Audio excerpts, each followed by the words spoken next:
시황 부분에 대해서는 뭐 짧게만 말씀드릴까요? 시황 부분이 글쎄요, 매번 뭐 짧게 말씀드린다고 그래도 결국은 그 길게 늘어지다 보니까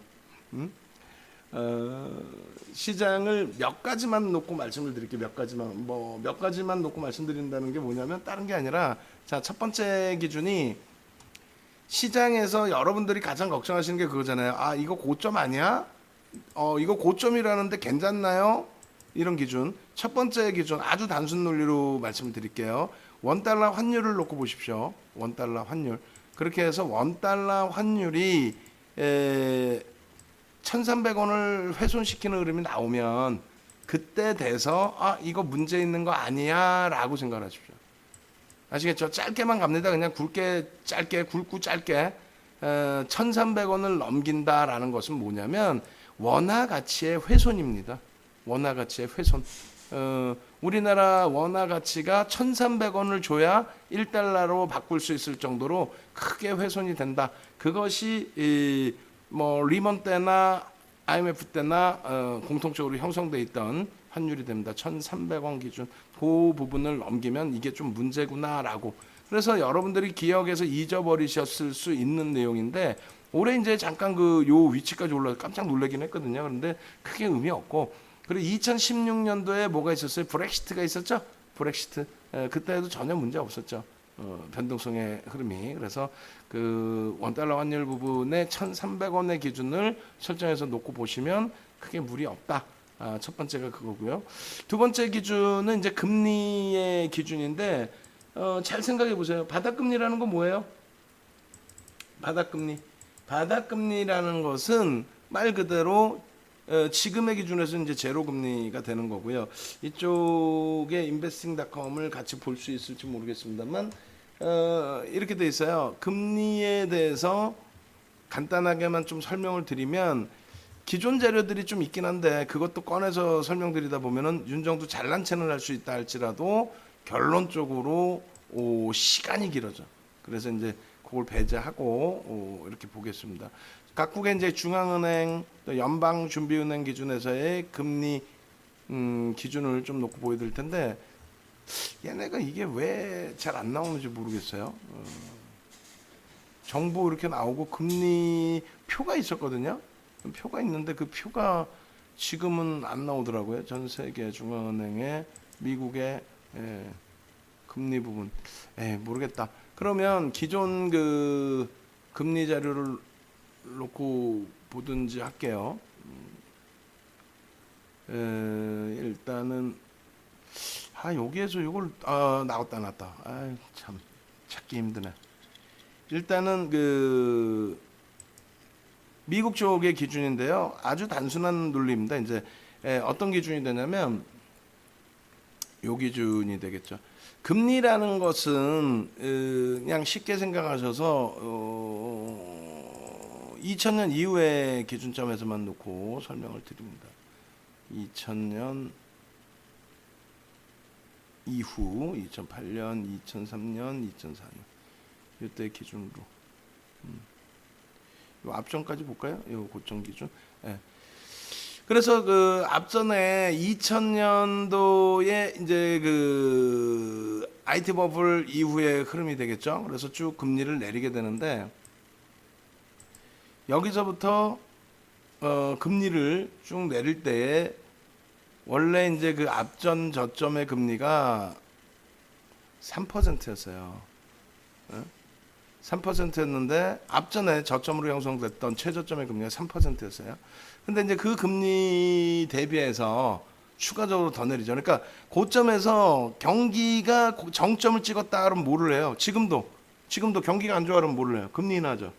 경기가 안 좋아 그러면 금리 인하를 하잖아요. 마찬가지로 금리가 경기가 고점을 찍었다라고 하면은 그렇게 하면은 일단 금리를 내려서 경기를 부양한다는 거예요. 근데 그 내릴 때는 시장이 바닥을 찍지는 않아요. 내릴 때는 더 내려야지 이 정도 갖고 되겠어라고 그러다가 금리가 이제 그 이전 저점 수준까지 거의 비슷하게 내려와 있는 즈음에 9.11 테러가 발생합니다. 그러니까 9.11 테러가 발생을 했기 때문에 그때 이제 급격한 금리 인하와 함께 금리를 1%까지 나와요. 내려요. 그러니까 이때 내리던 각도 대비 이때 내리는 각도가 좀 더 가파르게 내려오거든요. 그렇게 해서 금리가 1% 금리가 형성이 되는 겁니다. 그렇게 해서 1% 금리의 형성, 그리고 그것이 이제 이 당시 기준의 바닥금리의 인식. 그러고 나서 이제 금리를 다시 돌려서 올리는 기준이 요게 총 17차례 올리는 거예요. 언제부터 올리냐면요. 1%의 금리에서 언제 올려요? 2004년 6월 달에 첫 번째 올립니다. 이거 보시면은 2003년 6월 25일 날 마지막 이제 금리 인하를 해서 마지막 이제 그 1% 금리라고 한다면 그 이후의 기준에서 이제 올리는 게 2004년 6월 30일부터 0.25% 포인트씩 17차례를 올립니다. 그러니까 2년하고 한 번 더 올려요. 1년에 FOMC 회의, 금리 회의를 1년에 8차례 진행을 하거든요. 그러면 8차례 진행하고 또 8차례 진행하고 그러면 16번이죠. 그리고 나서 한 번 더 올립니다. 그렇게 해서 올린 금리가 1%에서 총 4.25%포인트를 올려서 5.25%포인트가 되는 거예요. 이때는 뭡니까? 이때는 폭등 랠리가 나와요. 잘 생각해 보세요. 금리를 올릴 만큼 경기가 살아났다. 경기가 살아나서 유동성을 더 이상 계속 공급해주면 또 있던 유동성을 그대로 놔두면 이게 너무 과소비가 돼서 인플레이션 효과가 너무 가파르게 나온다. 그래서 금리를 올리면서 시중의 유동성을 다시 은행으로 끌어당기자, 그런 취지입니다. 그렇게 해서 금리를 내리는 것은 유동성을 공급하는 거고요. 금리를 올리는 것은 경기가 살아나서 금리를 올리는 겁니다. 유동성을 축소시키는 거죠. 그러니까 가장 기본적인 내용이 되는 거예요. 가장 기본적인 내용. 가장 경제학 논리에서 가장 기본적인 내용. 그러니까 결론적으로 이렇게 했던 부분에 대해서 이 정점을 찍은 게 언제요? 2006년 6월에 정점을 찍습니다. 2006년 6월에 정점을 찍어요. 그럼 많은 분들이 금리 인하를 언제 했다고 생각을 하시죠? 2008년 리먼 브러스 터질 때 금리 인하를 했다라고 생각을 하잖아요. 그죠? 근데 실질적으로는 그렇지 않습니다. 언제 인하를 하냐면 2007년도 9월에 금리를 인하합니다. 2007년 9월에 딱 보시면 금리를 내리죠. 내리잖아요. 2007년 9월 18일. 그러니까 1% 금리에서 4.25%포인트를 올렸으니까 5.25%의 금리인데 이때 고점에서부터 0.5%포인트, 그러니까 50bp를 한 방에 내리는 거예요. 그때가 왜 내렸을까요? 이게 서브프라임입니다.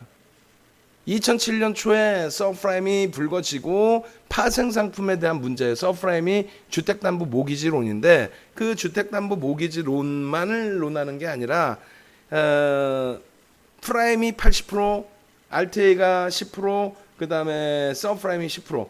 그러니까 서브프라임 하는데 그게 뭐냐면 주택담보 모기지론에서 1금융권, 2금융권, 3금융권 중에 3금융권의 문제가 터졌다는 거예요. 예를 들면 1억짜리 집을 500만 원만 내면 살 수 있게끔 해줘버린 거예요. 그렇게 해서 500만 원만 있으면 집을 살 수 있으니까 집에 대한 수요가 막 급증하면서 집값이 오르니까 500만 원만 내고 집값이 1억짜리가 1억 1000이 돼버리면 200% 수익 나버린 거죠.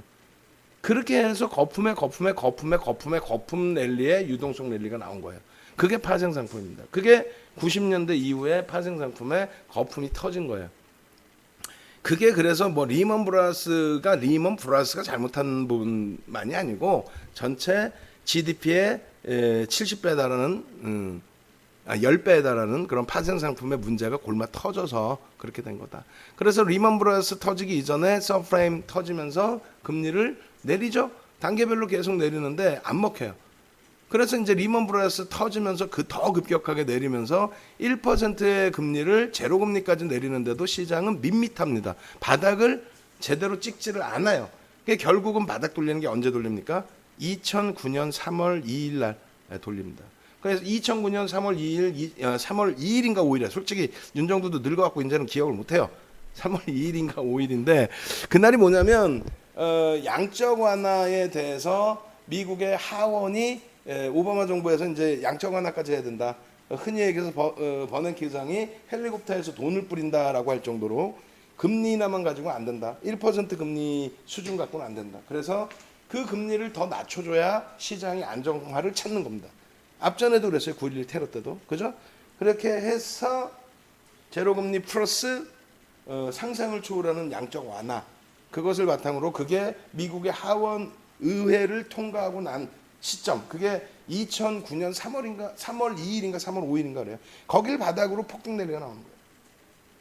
그러고 나서 2013년에 무엇을 하죠? 2013년도에 출구 전략을 합니다. 자산을 매입해주면서 돈을 풀어줬던 부분을 그걸 멈추고 가지고 있는 자산을 다시 풀어서 돈을 회수해버리는.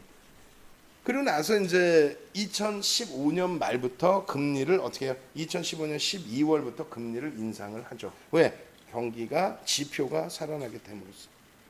그럼 금리의 기준에 지금 다시 제로금리로 내렸어요. 그게 트럼프 대통령의 억지일지 아니면 진짜 경기가 안 좋아서일지는 뭐 저는 논하기 싫어요. 사실은 억지를 부리는 부분이 더 많죠. 왜? 경기 부양을 해야 표가 나오니까. 우리나라 코로나19 바탕으로 해서 돈 무지하게 뿌려댔죠. 총선 압승해버리죠.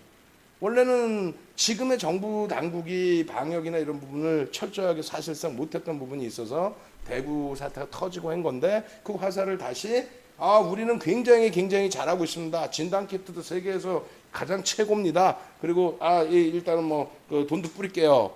그러면서 압승을 하죠.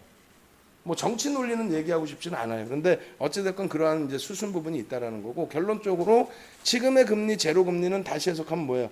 와 대박이다. 어디가 죽는 거예요? 여러분들이 생각할 때 환율은 1,300원 넘기면 1,300원 수준으로 오면 그때 공포감을 느끼시면 되는 거고 금리는 저 고점에서 금리를 인하하기 시작할 때 죽는 거예요. 뒤도 안 돌아보고 도망 나오는 겁니다. 2007년 9월에 금리 내렸다 그랬죠? 글로벌 증시는 2007년 10월에 고점을 찍고 내려옵니다. 우리나라만 유독 2007년 11월에 고점을 찍는데 그 이유는 2007년 10월에 역사적인 2차 남북 정상회담이 10월 2일 날 있었죠. 그렇게 해서 금리를 내리는 시점부터 그냥 시장 깨지는 거예요. 바닥은 제로금리를 떠나서 바닥금리일 때 직전 대비해서 최저 바닥이라고 인식을 해서 진짜 어마어마한 부양책을 펼치는구나라고 인식이 됐을 때 그게 바닥에 인식이 잡히고 거기서부터 폭등 랠리. 그리고 이제 금리가 정점에 인식이 잡히는 구간이 아니잖아요. 지금 여기는. 예? 금리가 뭐 정점에 인식이 잡히는 구간이에요? 뭐 한 3%, 4%까지 올라왔나요? 그게 아니죠. 그래서 좀 인위적인 금리 인하로 해석을 해도 됩니다. 그러면 지금은 뭐예요? 제로금리, 바닥금리, 고금리의 기준이잖아요. 얼마나 땡큐예요? 이 땡큐한 상황에 유동성은 풀려 있어. 거기에 지표는 일단 어찌됐건 개선돼 있어. 그러니까 미국 증시가 랠리를 지속하는 거예요. 트럼프 대통령 입장에서는 뭐 어찌됐건 11월까지는 시장 랠리는 지속될 것이다 라고 표현을 하죠. 자본시장에 꼬신 금융시장의 증권시장의 랠리를 누구나도 다 선호를 하는 거예요. 사실은. 그래서 이제 진보 쪽 들어올 때 특히 이제 우리나라 같은 경우도 고 노무현 대통령 정부 때나 지금 문재인 대통령 정부 때 부동산 잡기 위한 방책의 하나로 금융시장의 활성화, 주식시장의 활성화를 계속 논하는 거죠. 자, 그러면은 시장은 지금 여러분들이 생각하는 것과는 달리 많은 분들이 공포감을 갖는 경우가 있는데 전혀 달리 금리에 문제 없고 금리는 아주 그냥 너무너무 행복한 금리예요. 여기서 금리를 올린다는 얘기가 나오자마자 여러분들은 박수치고 그냥 여유 자금 쏘고기 드지 마시고 쏘고기 드실 자금으로 주식을 사셔야 돼요. 그때 돼서 지금은 이제 뭐 대바닥이니까 그냥 차분하게 하시다가 본격적인 시사 나오는 거는 금리 인상 얘기가 나오면 그때부터 막 그냥 풀베팅 하는 거야. 그게 2016년도에 그래서 삼성전자, 하이닉스, 포스코, 지금의 한국조선해양 그리고 금융주. 아시겠죠? 그럼 지금도 금융주는 들여다볼 수 있는 거예요, 사실은. 예? 다만 수급에 미리 들어가서 걱정하고 뭐 미리 들어가서 지겨워할 필요 뭐 있냐는 거죠. 근데 이제 금융지주사들의 수급이 좀 바뀌고 있어서 기존에 들어가서 두 차례 큰 수익을 낸 거고 마지막 자락에 손절을 할 수밖에 없었죠. 근데 이번 기준에서도 좀 심사숙고하는데 자동차의 수급이 좀 들어오는데 그거는 이제 지금 현재로서는 사실상 공매도 상한 부분이 더 크고 그게 추세적으로 바뀌는지 그 다음에 금융지주사도 추세적으로 바뀌는지를 놓고 봐야죠. 그리고 금융지주사의 경우는 어찌됐건 금리를 어떻게 올릴 때 그런 맥락에서 좀 놓고 보시라는 거예요. 자, 결론적으로 이제 그러면은 환율하고 금리를 보시라고 말씀드렸고, 원자재 관련해서는 금값이 올라요. 어떻게 하면 좋아요? 뭐 코로나19 때문에 일시적인 현상의 기준인데 CLB 차트 기준에서 유가가 차지하는 비중이 원체 높죠.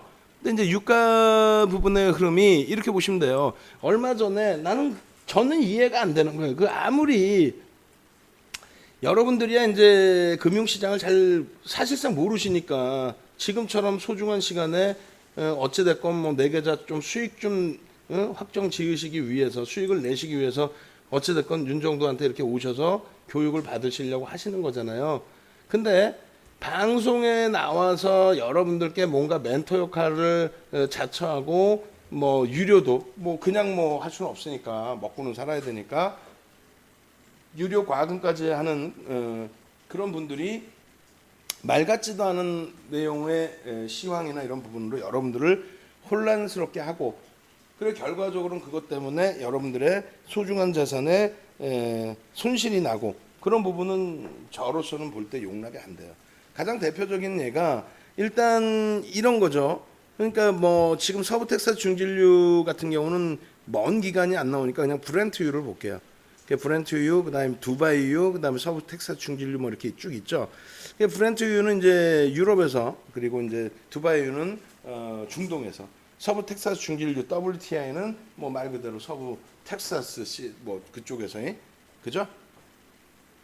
근데 이 기준에서 여러분들이 놓고 보셔야 될 부분은 다른 게 아니라 유가 부분이 얼마 전에 뭐 선물 쪽에서 마이너스가 형성됐다. 그럼 미국에서는 이제 미국이나 영국이나 그 옵션이나 선물 쪽의 인도 방식이 조금씩 달라요. 예? 그냥 결제 방식으로 진행하는 경우가 있고 실질 현물을 받아가는 경우가 있는데, 예를 들어서 현물을 받아가야 되는데 야 싫어 시장에서 사면 되지 내가 야 보관할 데도 없고 싫어 이래 버려서 마지막 자락에 유가가 말도 안 되는 마이너스가 형성된 거죠. 아니 그럼 우리가 수입하면 되지 막말로. 근데 이제 그런 개념이 아니란 말이에요. 선물 개념에서 인수도를 안 한다는 개념에 마이너스가 형성된 거지, 그게 뭐 실질 현물을 뭐 야 마이너스 돈 줄 테니까 가져가 이런 개념은 죽어도 아니죠. 그리고 또 한 가지는 뭐예요? 경기가 어렵다며요. 경기가 어려울 때 우리가 오일 쇼크라고 표현하는 게 뭐였습니까?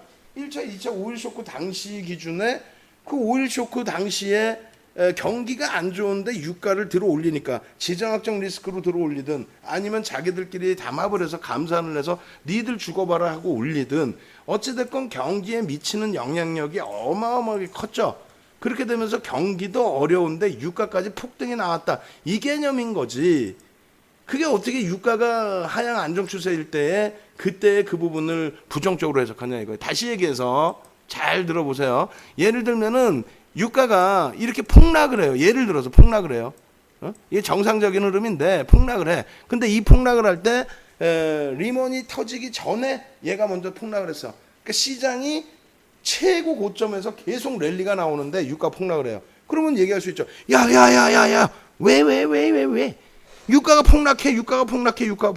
근데 야 유가가 폭락한다는 건 수요가 없다는 거고 경기가 안 좋다는 거고 경기가 둔화된다는 건데 주식시장은 여전히 강세를 띠고 있잖아. 그러니까 도망가자. 이거는 정점인 것 같다. 그러면 박수치고 좋아라 하는 거예요.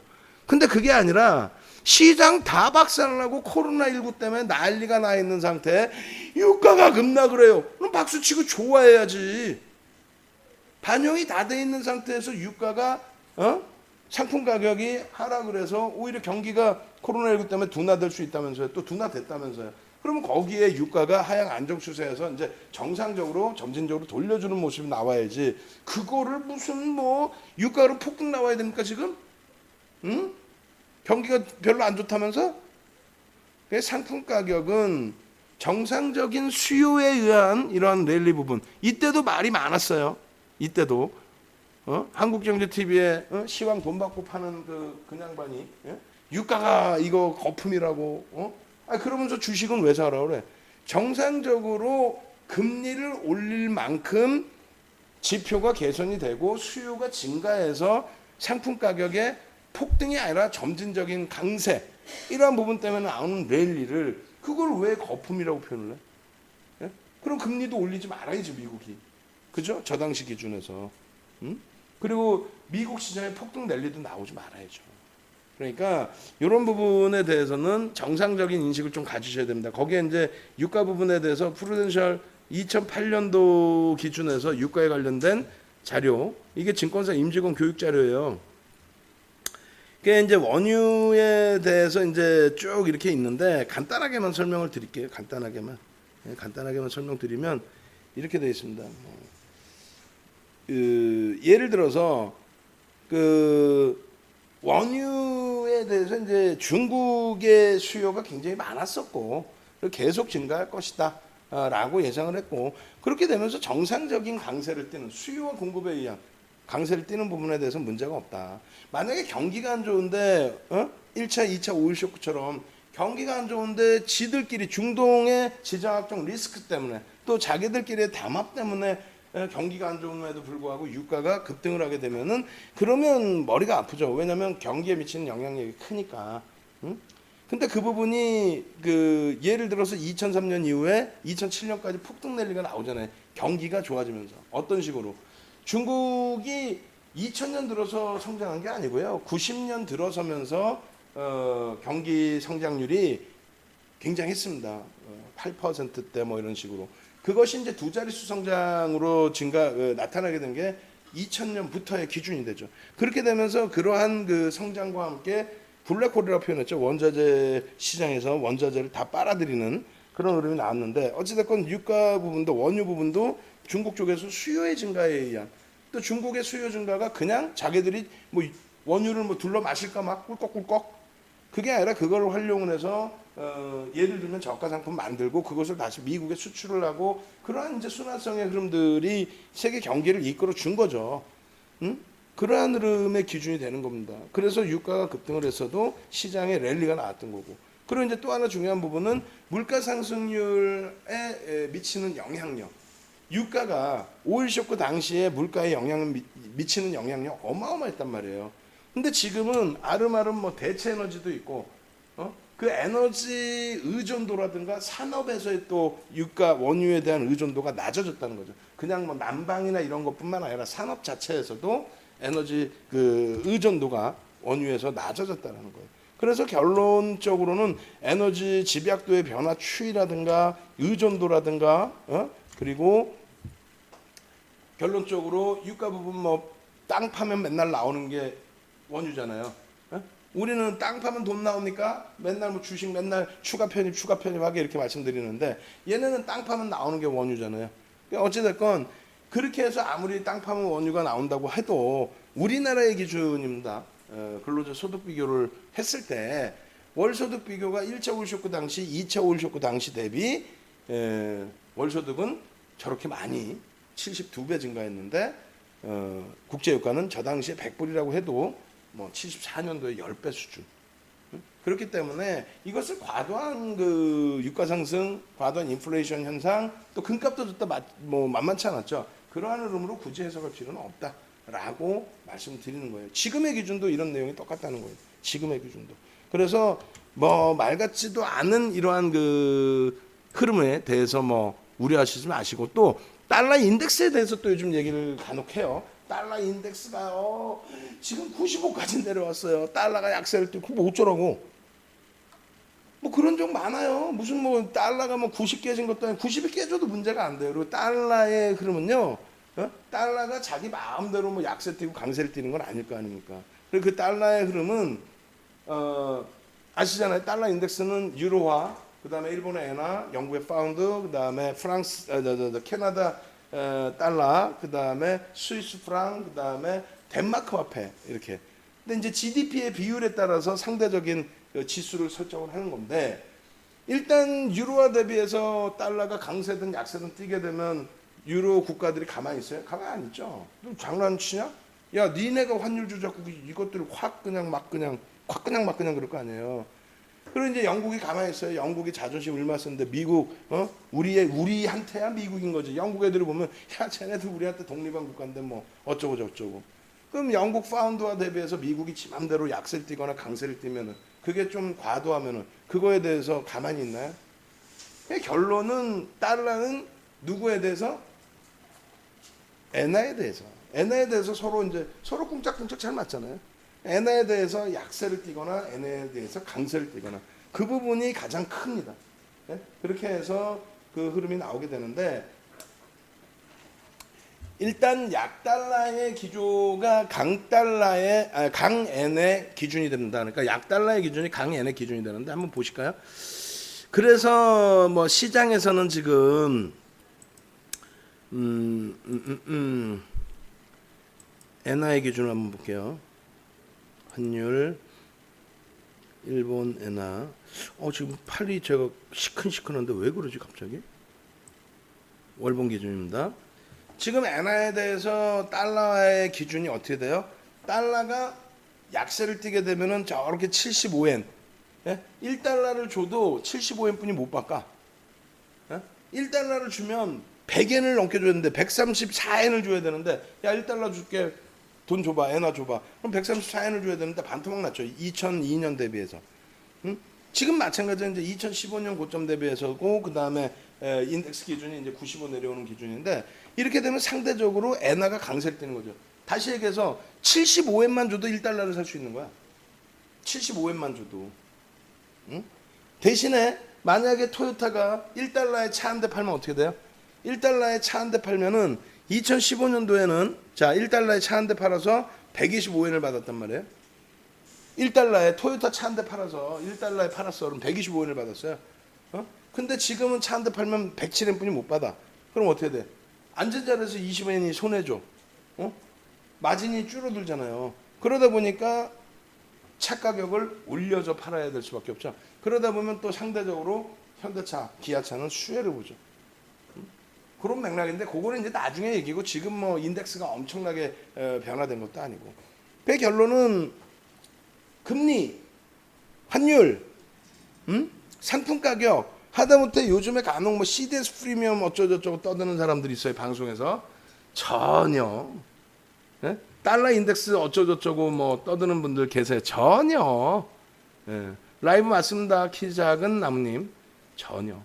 그래서 전혀 그런 부분들 신경 쓰지 마시고 긍정적으로 해석해서 대처하시면 된다라고 말씀을 드립니다. 그리고 이제 9월 17일 이후 외국인 공매도 풀리니까 조심해야 한다. 그 점에서 대해서도 명강 부탁드립니다. 솔직히 말씀 전혀 문제가 없어. 나 그것도 설명하려면 또 1시간 이상 걸릴 거 아니에요. 짧게만 설명을 해드릴게요. 자, 공매도에 대해서 제가 이거 설명드리면 또 욕먹어요. 또 몇몇 분들은 그냥 막무가내이신 분들이 있어. 상식적인 생각으로 좀 대처를 해주시면 되는데 좀 심하게 표현하면 비상식적으로 막 생각하시면서 의견이 안 맞으면 막 뭐라고 그래. 그냥 괜히 그냥 다짜고짜 그냥 막 그냥 그러면서.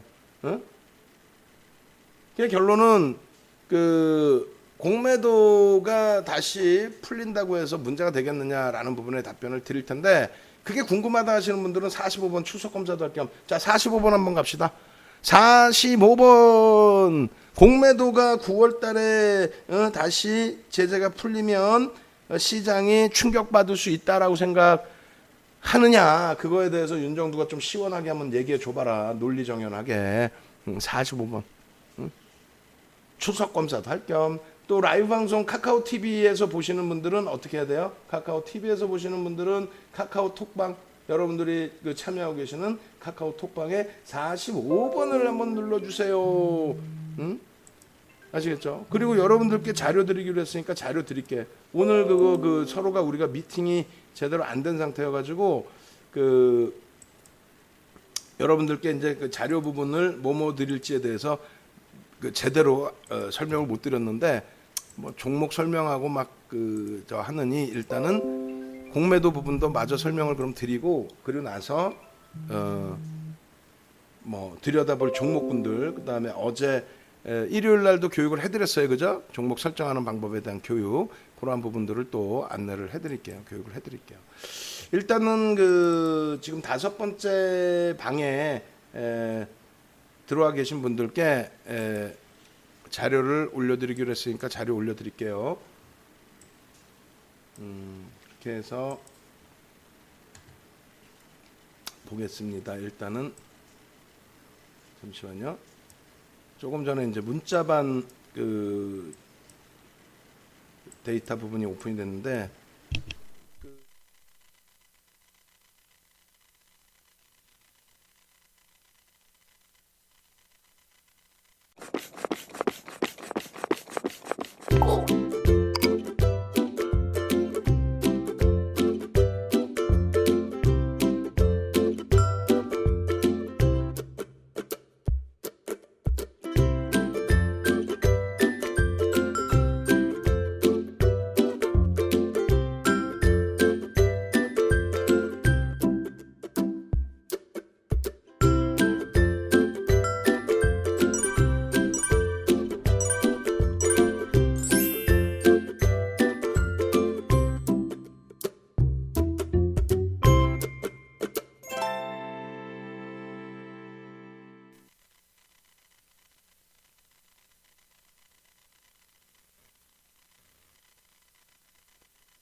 자, 그렇게 해서 일단 자료부터 제가 몇 개 여러분들이 지금 당장 이제 좀 들여다 보셔야 될 자료 그 부분 올려드릴게요. 오늘 방송 자료, 오늘 방송 자료 그것도 당연히 보셔야 되겠죠.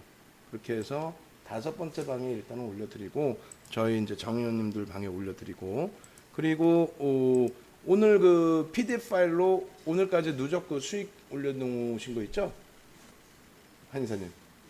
그거 그 올려주시고 그다음 제가 나머지 몇몇 자료 좀 올려드려야 될 부분 자료 올려드릴게요. 그래서 일단은 아이고 이게 90 이름을 바꿔야겠다. 93강, 92강 그죠? 그렇게 해서 최근에 그 방송 원고 올려드리고 그다음 도서 자료 드리기로 했죠. 도서 자료 올려드리고 이렇게 해서 지금 이제 원고 자료 올려드렸는데 나머지 부분 한번 쭉 올려드릴게요. 그다음에 동영상 자료까지 싹 올려드릴게요. 그럼 막 띵똥띵똥하고 난리 날 거야. 그래도 어떻게 뭐 자료 받으셔야지. 도서 자료까지 같이 올려드립니다. 조금 기다렸다가 순차 나오면은 도서 자료까지 올려드리고 그다음에 방송 전체적으로 안내 고지 그 부분 올려드리고 그리고 공매도 부분은 아주 단순 논리로 보시면 돼요. 일단은 예를 들어서 하루 거래 대금이 있죠. 그 거래 대금을 요즘에 이제 종목별로 설정 범위를 잡을 때 단기 공략주 특히 기준 잡을 때 이 거래 대금을 이렇게 보여드립니다. 근데 이제 5조 미만일 때 이럴 때가 많았어요. 그러니까 우리가 그런 건 많이 들어보셨죠. 웩도덕 현상이다. 웩도덕 현상이다. 웩도덕 현상이다. 예? 뭐예요? 꼬리가 몸통을 흔든다라고 얘기를 하죠. 그게 뭐냐면 파생 상품이 주력 시장을 흔들어 댄다라는 얘기예요. 파생 상품이. 야, 이거 진짜 마케팅 해야 되는데 교육을 하면 이거 윤정도 뭐 먹고 살지? 예? 그렇잖아. 참나. 이런 거 아예 돈 받고 교육을 하든가. 파생 상품이 이거부터 좀 이해를 하셔야 돼요. 파생 상품이 자 보겠습니다. 선물의 현재가 이것도 보시면 야 이거 방대해지는데 뭐가 방대해지냐면 잘 생각해 보세요. 시장에서 여러분들이 특히 이제 선물 옵션 만기일이나 이럴 때 보면 대도 않는 친구들 나와서 그러니까 증권사의 파생부서에서 나오시는 분들이 또 리서치 센터에서 나오시는 분들이 파생 시장의 포지션에 대한 추측 부분이죠. 추측 부분에 대한 해석을 하시게 되면은 뭐 그거를 또 훔쳐다가 자기가 하는 것인 양 막 떠들어대죠. 이상하게 포지션이 이러니까 이렇게 될 거다. 예를 든다면 만기일에 외국인이 하방을 잡고 있으니까 만기일에 종가는 밑으로 떨어져서 끝날 것이다. 아니 그러면 누가 직장 다닙니까? 다 풋옵션 매수하거나 콜옵션 매도하거나 해서 대박 수익 내면 되지. 그게 뭐 포지션대로 움직여? 아니란 말이에요. 결론은 뭐냐면 자 파생 상품부터 보겠습니다. 이 파생 상품 그 공매도랑 똑같은 거예요. 웩도덕 현상이라는 게 뭐냐면 이렇게 보시면은 외국인들이 파생 시장에서 대부분의 거래를 합니다. 그죠? 13만 2천 계약 매도에 13만 4천 계약 매수고 개인들이 투기 거래. 이거 다 투기 거래긴 한데 대부분이 개인은 투기 거래고 외국인과 기관은 해치 거래입니다. 선물 시장에 대한 이 매매의 기준은 뭐냐면 현물은 물량이 있잖아요. 현물의 물량이 있잖아요. 선물은 앞선자를 써서 미리 거래한다라는 거죠. 그래서 선물은 실체가 없는 거예요, 사실은. 나중에 상품을 인도할 수 있게끔 해줄게. 그리고 해지를 하면은 현물 해지를 해놔야 됩니다. 근데 결론적으로 지금 그 시장에서는 현물이 없는 상태의 선물, 그러니까 앞선자를 써서 미리 거래하는 기준에 그걸 이제 파생 상품, 실체가 없는 것에 대한 거래를 진행을 하는 거죠. 그러다 보니까 그나마 선물은 시장 규모가 있어서 다행인데 옵션 쪽의 경우는 특히 어떻게 돼요? 왜곡 현상이 날 수 있어요. 그래서 보면 옵션 가격이 항상 이론가하고 실제 현재 가격하고 괴리가 발생을 하는 거죠. 그래서 그 괴리가 너무 크게 되면 안 되기 때문에 그것에 대해서 어떻게 해요? 시장 조성자가 시장을 조성을 해주는 겁니다. 시장 조성자가 시장 조성을 해서 어떻게 정상적인 범위에서 매매가 될 수 있게끔. 뭐 예를 들면은 윤정두가 돈이 좀 많아 건방지게도 예를 들어서 건방지게도 그러면 오늘 6만 계약인데 이게 이제 뭐 윤정두가 진짜 돈이 많아서 이걸 막 마음대로 장난을 칠 수 있어. 확 잡아 끌어버리면 왜곡 현상이 날 거 아니에요. 그죠? 그래서 이것을 시장 조성자. 이게 처음에 실물이 없잖아요. 현물이 하나도 없는 걸 거래하는 거잖아요. 그래서 시장 조성자라고 해서 LP가 그 역할을 하는데 우리나라의 기관 투자자는 금융공학도가 제한적이기 때문에 그 인원이 그래서 외국계 투자자들 외국인이 외국인이 아니에요. 예? 윤정두가 미국 가서 애플 주식 샀다고 그게 외국인 그렇게 되는 게 아니라 우리나라에서 지금 외국인이라고 하는 것은 외국계 적격 기관 투자자를 얘기합니다. 예를 들면 뭐 골드만삭스라든가 우리나라에서 라이선스를 받아서 매매를 할 수 있는 외국계 기관 투자자. 외국계 기관 투자자가 외국인인 거예요. 그리고 일반인 외국인은 뭐예요? 기타 외국인입니다. 아시겠어요? 그런 것도 처음 들어보시죠, 사실은. 예. 그래서 외국계 적격 투자자들, 외국계 기관 투자자들이 시장에 조성을 해줘요. 이게 시장 조성자의 매매이지. 잘 생각해 보세요. 외국인들도 예? 외국인들도 기관 투자자잖아요. 근데 외국인들이 펀딩 받아온 돈 아니에요. 그게 전부 헤지 펀드인가? 야, 네 마음대로 해. 수익률 몇백 프로 줘. 전부 펀딩 받아온 돈인데 그게 막 헤지 펀드야? 네 마음대로 해. 막 수익 100배 내줘. 뭐 이거예요? 아니죠. 거기도 감사팀 있고 다 있어요. 그러니까 파생 상품을 옵션이나 선물을 이거에 대해서 어느 외국인이 투기 거래를 하는 외국인이 몇 명이나 있겠어요. 그런 상품을 판매를 해서 오는 외국계 투자자가 몇 개나 있겠냐 이거예요. 거의 없어요. 전부 대부분은 시장 조성자의 입장입니다. 대부분 거의. 그리고 해지. 코스피 200 지수에 대한 해지, 또 ETF 상품에 대한 해지, 옵션 상품에 대한 해지, 주식 선물에 대한 해지, 그리고 개인 투기 거래에 대한 해지, 시장 조성의 해지, 해지인 거지. 상식적으로 생각해 보세요. 제 말이 맞아요, 틀려요. 상식적으로 생각해 보시면은 외국인들이 오늘 1,300계약 샀어. 윗방향으로 보나 봐. 그것도 맞죠, 일부는. 근데 13만 2천 계약 매도에 13만 4천 계약 매수란 말이에요. 전체 거래에 대한 1,300계약의 의미가 클까요? 크지 않다라는 내용입니다. 근데 이 부분에 대해서 시장이 너무너무 한산해지고 시장이 거래대금이 너무너무 바닥을 찍게 되고 시장이 너무너무 자체적인 수급의 힘이 없어진다라고 한다면 이 부분에 대한 흐름에서 변동성이 나오게 됩니다. 선물 쪽의 흐름에 대한. 자, 그거를 삼성전자에서 보여드리면, 자, 삼성전자를 동학개미가 뭐 삼성전자의 주가를 만질 것 같아요? 예? 말 같지도 않은 소리. 거기에다가 오늘 그 투자자별 동향 보면은 맨날 뭐라고 얘기합니까? 오늘은요 개인들이 죽어라고 샀어요. 기관이 죽어라고 팔았어요. 그래서요 오늘은요 시장이 빠졌어요. 개인이 4천억이나 사서 시장이 약보합이에요? 개인이 4천억이나 사서 약보합이야? 외국인 기관이 7월 10일 날 막 죽어라고 두들겨 패서 개인이 1조나 사서 시장이 약세야? 뭐 그 말이 꼭 틀리다고 볼 수는 없는데 외국인 한 명, 기관 한 명, 개인 한 명이 아니라는 거죠. 수많은 외국인들이 1조 4천억을 오늘 매도를 했고 수많은 외국계 투자자가 1조 3,800억을 매수를 했고 근데 매도가 750억이 형성돼 있지만 밑으로 주구장창 던지는 매도가 아니었다는 거죠. 기관도 마찬가지예요. 3천억을 넘게 파는데 오늘 그럼 시장 폭락 나왔어요. 이제 1조 8천억을 매도하고 1조 4,600억을 매수를 하는데 어떻게 해요? 밑으로 집어던지는 매도가 아니었다는 거죠. 개인들이 8조 6천억을 매수하고 8조 6천억을 매도하고 9조를 매수했는데 그러면 이 매수가 삼성전자의 매수일까요? 이 거래대금 비중이 73.94%를 차지하고 있죠. 그러면 이 개인들의 수급이 삼성전자를 사고 팔고 한 수급일까요? 아니죠. 예를 들면은 신풍제약, 일양약품 이런 거에 대한 순수한 개인들의 매수 매도도 아니고 순수한 개인들이 매수 매도 해가지고 일양약품 8천억 거래를 시켰다고? 여러분들이 그렇게 매매를 잘해?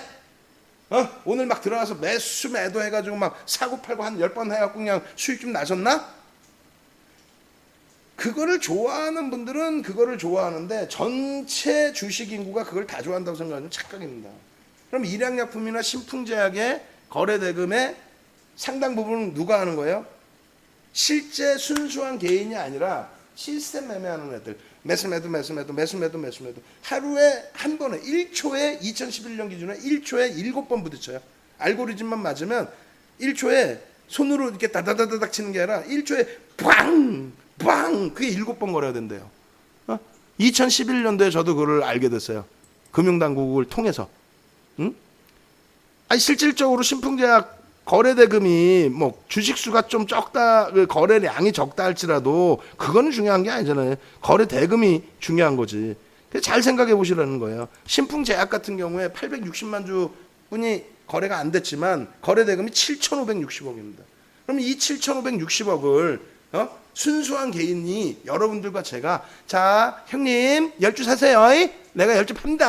이렇게 해서 이게 800만 주 나왔을까? 7천억 원이 그냥 매수 키움 미래 NH 삼성 한투 똑같죠. 매수 거의 수량이 마찬가지로 일양약품이 이거를 금융당국이 얘기를 했었어요. 2018년도 하반기에 야 이거는 불법이니까 그냥 잡아드리겠다 했어요. 이거는 시세 조작이라고 그랬다고. 아니 1,000만 주 거래가 됐는데 형님 제가 10주 살게 형님 10주 팔아 해가지고 이 거래가 된 거예요.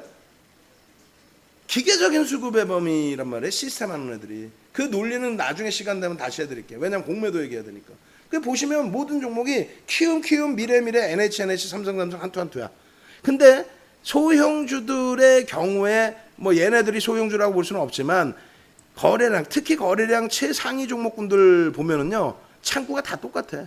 매수매도 거의 똑같아. 키움 미래 NH 삼성 한투 무슨 얘기냐면은 거래량 7천만 주 터졌는데 실질적으로 누구 하나가 1,000만 주 가져간 애가 없어.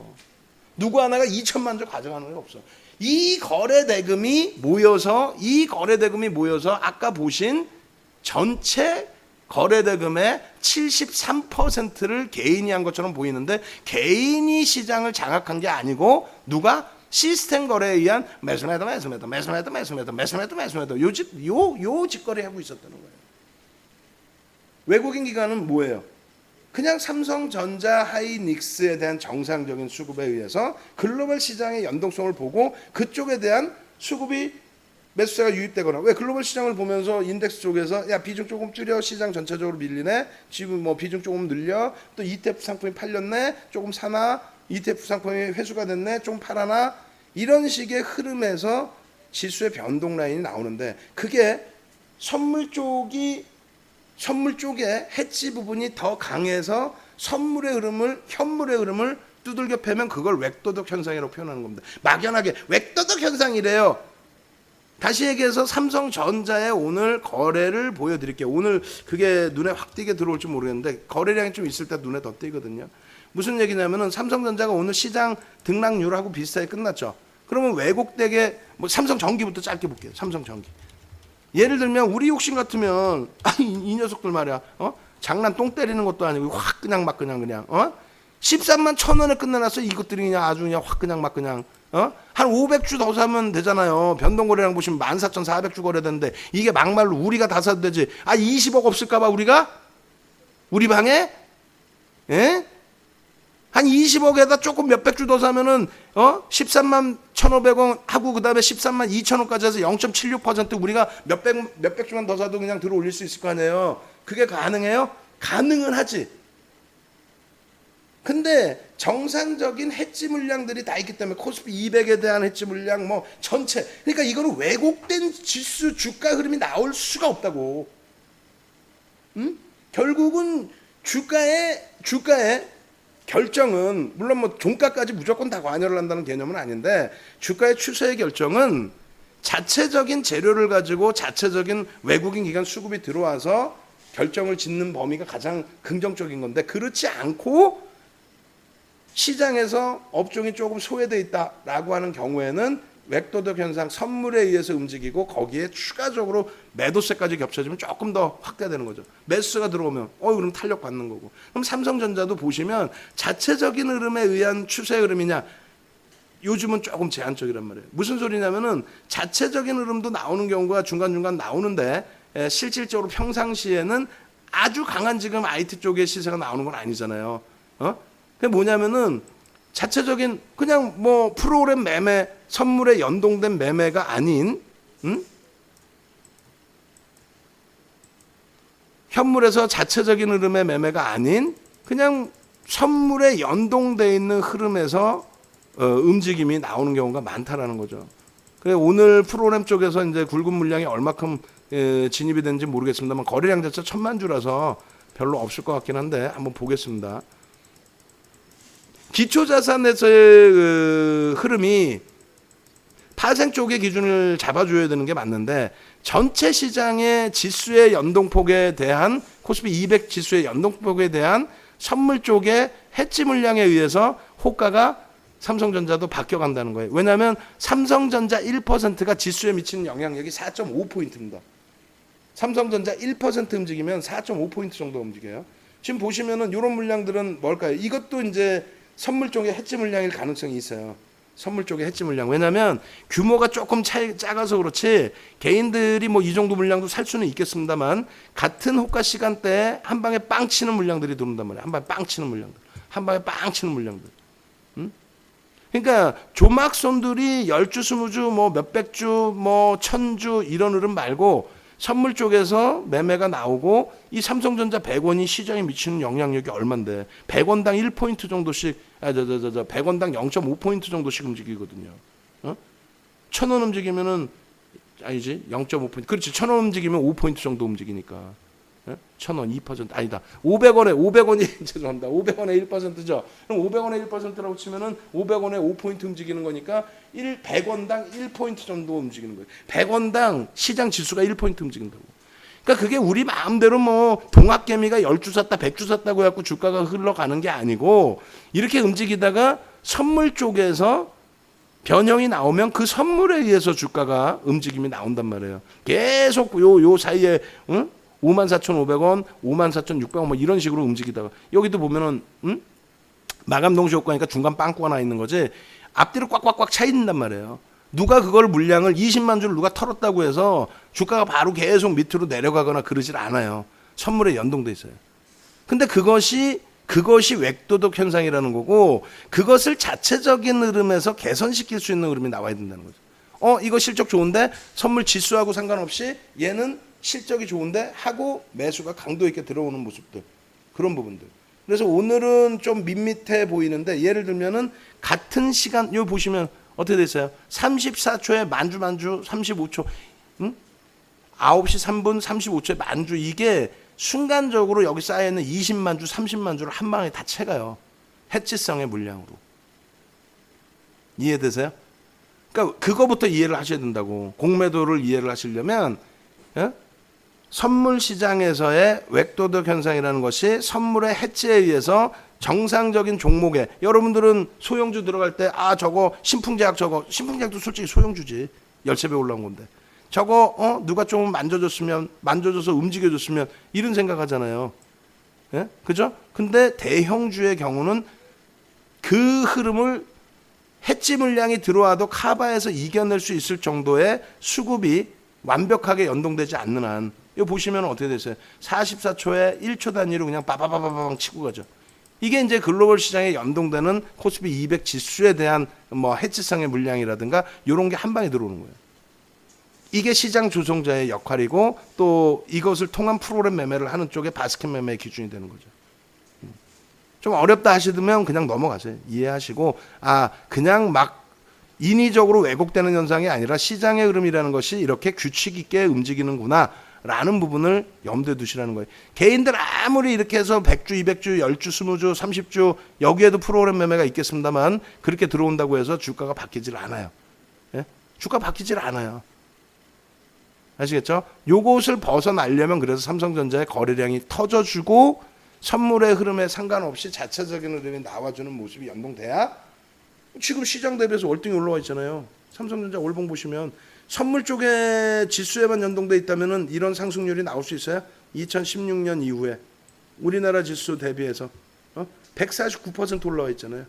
이것이 그래서 이렇게 랠리가 나오는 기점에서는 시장의 선물 쪽에 영향을 안 받고 강세를 띄고 간다라는 얘기예요. 아시겠죠? 그러면 자 보시죠. 우리가 여러분들이 공매도에 대해서 공포감을 느끼고 계시는데 전체 시장에 대해서 거래 대금의 3% 미만으로 제가 알고 있어요. 공매도의 기준이. 그게 이제 시장에 따라서 시장 그 흐름에 따라 다르겠죠. 거래 대금이 뭐 축소됐거나 했을 때. 그리고 더 중요한 거는 공매도라는 것도 그냥 매매 기법인데 선물을 미리 말씀드리는 이유가 여러분들 ETF 상품도 하잖아요. 인버스 하잖아요. 시장하러 갈 것 같으면 인버스 하잖아요. 그 자체를 못하게 해야지. 그것에 대한 해지가 나오는 거란 말이에요. 여러분들이 인버스 상품을 샀어. 시장 빠진다고 베팅을 했어. 그러면은 어떻게 해야 돼요? 얘는 해지를 어디다 해? 현물이 아니라 이거 선물이죠. 현물 상품이 아니라 그냥 가상의 상품을 만들어서 매매를 하겠잖아요. 그러면 가지고 있는 물량을 때려야 된단 말이야. 이해돼요? 삼성전자를 여러분들이 떨어진다고 생각해서 ETF 상품에서 팔아버렸어. 시장 지수가 떨어진다고 팔아버렸어. 지수가 무형이잖아요. 그럼 뭘 팔아야 돼? 내가 팔린 사람이야. 내가. 그럼 어떻게 해야 되겠어요? 삼성전자를 때려놔야 밑으로 끌려 내려가면은 그러면 그거에 대한 손실, 밑으로 떨어져 내려가서 발생되는 수익에 대해서 여러분들께 인버스 상품 매수하신 분들께 드릴 거 아니에요. 인버스 자체를 못하게 해야지. 근데 내가 아무리 시장 빠진다고 인버스 하세요 해갖고 막 샀어 여러분들이. 그렇다고 시장의 추세를 여러분들이나 제가 이겨낼 수 있어요? 못 이겨내죠. 아니 공매도 하면은 안 좋잖아. 막 주가 올라가야 되는데 때리는데. 아니 실적이 어마어마하게 좋다고 생각해 보세요. 아니 실적이 어마어마하게 좋은데 막 때려 부었어. 얘가 막 그냥 내려 팔아. 그럼 실적 좋다고 생각하는 쪽이 막 사재끼면 어떻게 할 거야? 공매도가 나왔다고 해서 무조건적으로 주가가 하락한다. 말 같지도 않은 소리 하지 말라고 그래요. 오히려 쇼커버링 들어오면서 탄력적인 주가 추세 강화가 더 나오는 경우가 있습니다. 야 이거 공매도 막 때렸는데 계속 올라가. 어떻게 할 거야? 손절해야지. 우리가 손절하는 거. 그러니까 우리가 매수해서 주가 밀리면 손절하듯이 공매도에서 공매도를 했다가 손절을 하는 것을 우리는 숏 커버링이라고 표현을 합니다. 그렇죠. 근데 그게 뭐 셀트리온 뭐 서정진 대표 나와가지고 말 같으나 아유 진짜 확 그냥 막 그냥 그분을 뭐라 그러는 게 아니라 금융 지식이 없는 건지 일부러 멍청한 척 하는 거 이렇게 표현하면 안 되겠지 또. 어찌됐건 간에 공매도 세력 때문에 우리 주가 못가 웃기는 소리 하지 말라 그러세요. 시젠의 영업이익이 지금 4천억 조금 못 미치는 수준으로 예상을 하고 있죠. 4조 5천억이야. 그래도 사실은 시장에서 좀 거품이라고 얘기를 합니다. 아무리 성장주여도. 셀트리온 영업이익 지금 추정치가 올해 추정치가 한 6천억이 좀 안 되죠. 45조야 시가총액이. 시젠의 10배 가까이 형성이 되어 있습니다. 그런 거품을 보고 나라 두고 안 때리겠어요? 근데 그렇게 때렸다고 해서 무조건 이기냐고. 못 이긴단 말이에요. 공매도를 때렸다고 무조건 이기는 게 아니에요. 그래서 미국 쪽에서도 리먼 터지고 나서 금융주들에 대해서 공매도 금지를 먼저 시킵니다. 왜 그러냐면은 금융주는 이제 취약하게 나온 거야. 얘네들 때문에 박살이 났거든. 우리가 저 어렸을 때도 마찬가지로 여러분들도 그 생각할 수 있어요. 금융주 그러면 무슨 관공서라고 우리가 착각을 하는 경우가 있단 말이에요. 한국전력 그럼 관공서인 줄 알아? 무슨 관공서식에 이제 뭐 국영기업이고 뭐 국민을 위해서. 뭘 국민을 위해서야? 금융주들 못 벌어도 1년에 2조씩 벌죠. 응? 맞나? 2조씩 버는 걸로 알고 있는데. 한번 보죠. 그 명확하게 해야지. 뭐 KB금융, 금융지주사를 얘기하는 거예요. KB금융이다. 그러면 1년에 지금 얼마 정도 나오죠? 지금 이자 수익, 영업이익 다 해서 당기순이익 2조가 3조까지 올라왔네. 3조까지 올라왔어. 왜? 이렇게 벌어제끼는데 우리는 이제 순수한 KB금융 같은 경우는 이제 순수한 상업은행이라고 표현합니다. 상업은행. 그러면 이제 미국에서 상업은행 같은 경우는 이제 시티그룹이나 뱅크 오브 아메리카나 이런 쪽을 상업은행이라고 표현을 하고, 그리고 이제 투자은행, 우리나라 같은 이제 운영사, 자산운용사를 얘기해요. 투자은행. 그게 이제 리먼 브러더스나 망에 자빠진 이제 베어스턴스. 베어스턴스가 5위, 4위가 리먼 브러더스, 3위가 뱅크 오브 아메리카로 피인수된 이제 메릴 린치, 그리고 2위가 골드만삭스, 그다음에 1위가 JP 모건. 모건 스탠리라고 하나요? JP 모건. 헷갈려. 모건 스탠리?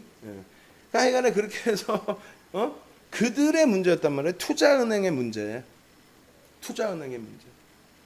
그렇게 되면서 투자은행뿐만 아니라 상업은행까지 문제가 다 잡히죠. 어차피 그쪽에서 또 자금이 나왔으니까. 결론적으로 야 니들 파생 상품을 전 세계 GDP의 10배 이상으로 부풀려 놓고 그걸 바탕으로 해서 레버리지 일으켜 놓고 그거 이자 먹고 야 1억짜리 집을 무슨 500만 원만 있으면 사게 해가지고 그럼 수요가 다 증가하겠지? 그것도 RTA나 서브프레임에 상식적인 사람들한테 주는 게 아니라 비상식적으로 그냥 뭐가 뭔지도 모르는 이렇게 표현하면 또 혼날려나? 어찌됐건 3금융권 신용이 안 되는 쪽에 막 갖다 뿌려가지고 집을 막 사짓기는 거야. 그랬더니 막 1억짜리 집이 1억 1천만 원대. 나는 500만 원만 냈는데 따블 났네. 또 따블 낸 거 갖고 이제 과소비하고 또 두 채 또 사. 근데 또 이제 2천만 원 또 올랐네. 그러면 이제 얼마? 2천만 원 벌었네. 그렇게 해서 나타난 거품이 건 10년 이상이라는 거죠. 18년 뭐 이렇게 된 거죠. 사실상 90년대 중반부터니까 20년 가까이 된 건가요? 어떻게 되는 거야? 90년대 중반 10년 좀 넘었구나. 그래서 그게 터진 거란 말이에요. 그러다 보니까 이제 가장 취약한 게 금융지주사였어요. 우리나라도 그 당시에 가장 취약한 게 금융지주사. 원융이라고 불렀죠. 두 번째가 뭐였어요? 건설업체들. 건설업체들은 뭐 그 당시만 해도 지금은 조금 더 클린화됐지만 그 당시만 해도 시커맸단 말이죠. 뭐가?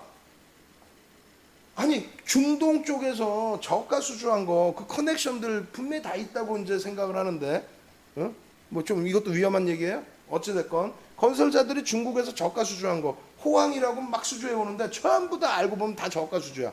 그럼 겉으로만 해서 막 그냥 GS건설 20만 원까지 찍어버리잖아요. 주가가 GS건설이 중동발 수주 역할로. 근데 나중에 후다 다 까보니까 그냥 어떻게 돼 있어요? 다 저가 수주. 그럼 누구를 위한 저가 수주를 했냐 이거야. 예? 하여 뭐 그쪽으로 너무 빠져들지 말고. 그래서 결론은 우리나라에서도 리먼 터지고 문제, 신용경색의 문제, 예? PF 상품의 문제, 그렇게 해서 터져버린 문제, 그게 금융지주사들과 어느 쪽에서의 건설이었죠. 미국도 똑같았습니다. 그러다 보니까 취약하니까 너희들 죽어봐라 임마 라고 해서 거기에 이제 차익 공매도와 무차익 공매도가 있단 말이에요. 그리고 우리나라 같은 경우에는 호가 방식에 차입이든 무차입이든 우리나라 같은 경우는 이제 차익 공매도의 기준이에요. 무차입은 못 때리게 되어 있습니다. 그러니까 차입도 안 하고 때린 다음에 뭐 무조건 밑에서 받아 파는 그런 거 안 돼 있어요. 그게 여러 가지예요, 공매도도. 근데 어찌됐건 공매도를 때릴 때 우리나라는 현재가 한우가 위에 올려놓고 때리게 돼 있어요. 근데 그거를 외국인들이 그 매매 기법을 가지고 갈 때 누가 그거를 관리 감독을 우리나라가 제대로 할 수 있냐? 못해요. 예를 들어서 지금 여기 보면은 36,950원에 매도를 내놨어요. 그러면 누군가가 36,950원에 매수하는 줄을 체결시키면은 그 호가가 여기 있으면 안 된다니까. 37,000원. 현재가보다 위의 호가로 넘어가야 된다니까. 근데 여러분들이 외국인이면 그렇게 하겠냐고. 그렇게 할 거예요? 그렇게 안 하겠지. 밀고 내려가겠지 계속. 그럼 그걸 잡아 제껴야 되는데 시스템적으로 못 잡는 게 아니고 안 잡죠. 왜? FTSE 선진국 지수 들어가고 싶다며. MSCI 선진국 지수 들어가고 싶다며. 그럼 선진 기법의 매매 기법인데 그거를 규제를 해? 아니 우리나라가 외국인 뭐 수급이 어떻게 됐고 뭐 저떻게 됐고 추정치죠? 그걸 다 의무 신고를 해야 돼? 공매도 의무 신고 제도인가? 지금도 클린하고 완벽하게 안 돼 있어요, 사실은. 왜? 그렇게 해봐야 똑같아요. 금융공학도하고 그냥 일반 경제학자하고 이게 이 공매도에 대해서 싸우면 밑도 끝도 없는 싸움들을 한단 말이야. 실질적으로. 여러분들이 자세히 차분하게 생각을 해보셔야 돼요. KB금융이 멀쩡한 회사인데 공매도 때린다고 휘청할까요? 아니에요. 나중에 시간 되면은 공매도 진짜 진행될 때 시간 되면 제가 보여드릴게요. 어떤 걸 보여드릴 거냐면 얘가 어느 날 예를 들어 KB금융이 공매도 무지하게 나왔어요. 무지하게 나왔는데 예를 들어서 A라는 외국계에서 공매도를 100만 주를 때렸어. 근데 B, C, D라는 쪽에서 오히려 좋게 보면서 200만 주를 사버려. 얘네만 바보 된 거지. 그리고 공매도 상위 종목에 딱 들어가 있어요. 100만 주 팔았다고. 근데 수급은 개인들이 물량을 뺏겼어. 왜? 다른 쪽에 외국인 기관 수급이 들어와 있어서. 그게 대우조선해양이 아니라 그때 2000 16년도에 공매도 클린화 작업이 있었거든요. 그래서 포스코와 현대중공업이 움직였는데 그 당시 기준에 대우인터내셔널 같은 경우가 공매도에 아주 집중적으로 두들겨 맞았어요. 그쪽이 미얀마 쪽 뭐 어떤 사업권 뭐 이런 거 아니었나요?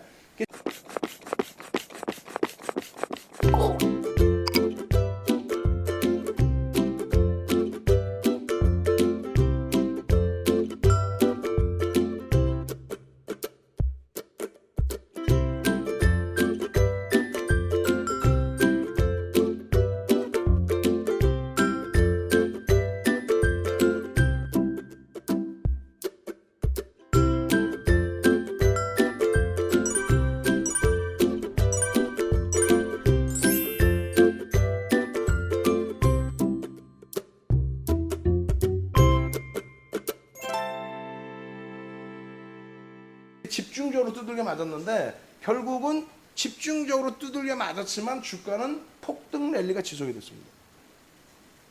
공매도보다 매수 세력이 더 강했던 거죠. 실적에 대해서 인식을 한 건지 아니면 뭐 자금력이 뚜렷한 쪽에서 들어온 건지. 공매도에 대해서는 만약에 아주 단순하게 놓고 논리를 따진다면 그러면 파생 상품의 매도, ETF의 인버스 상품 전부 없애야죠. 걔네를 없애야지. 뭐 공매도 뭐 얼마나 된다고. 인버스 상품을 다 없애야지. 그러니까 구조 자체를 이해하지 못한 상태에서 뭐 공매도 세력이, 그러니까 그런 거에 휘둘리는 거야.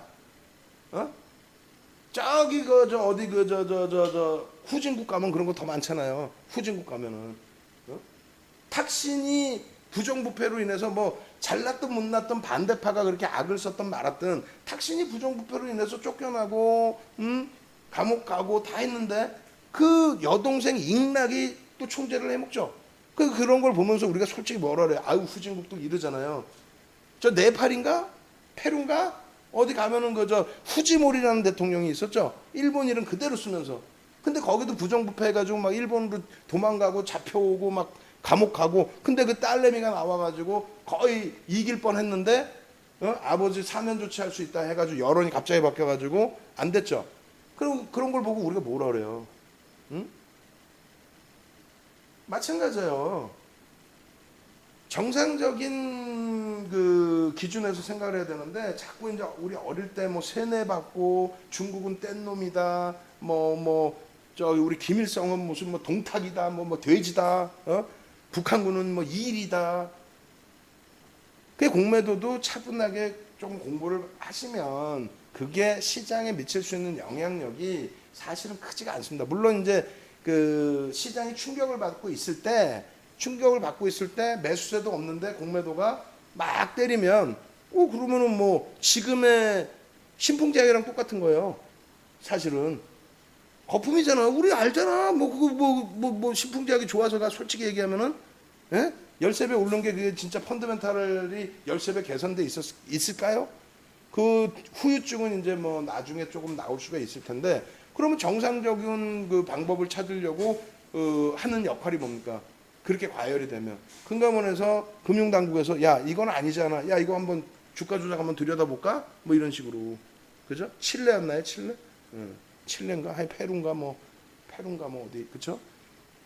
그래서 이 공매도에 대한 부분은 뭐 하여간에 나중에 기회가 되면 차분하게 학문적으로 설명을 드리고요. 지금 기준은 단 한 가지. 여러분들이 공포감을 갖잖아요. 그래서 공포감을 가지실 내용이 전혀 아니다. 리먼 브러스 터지고 나서 미국 쪽에서 공매도 금지를 시켰어요. 왜? 심리적인 안정을 줘야 되고 실질적으로 또 금융주에 대해서는 공격이 심했으니까.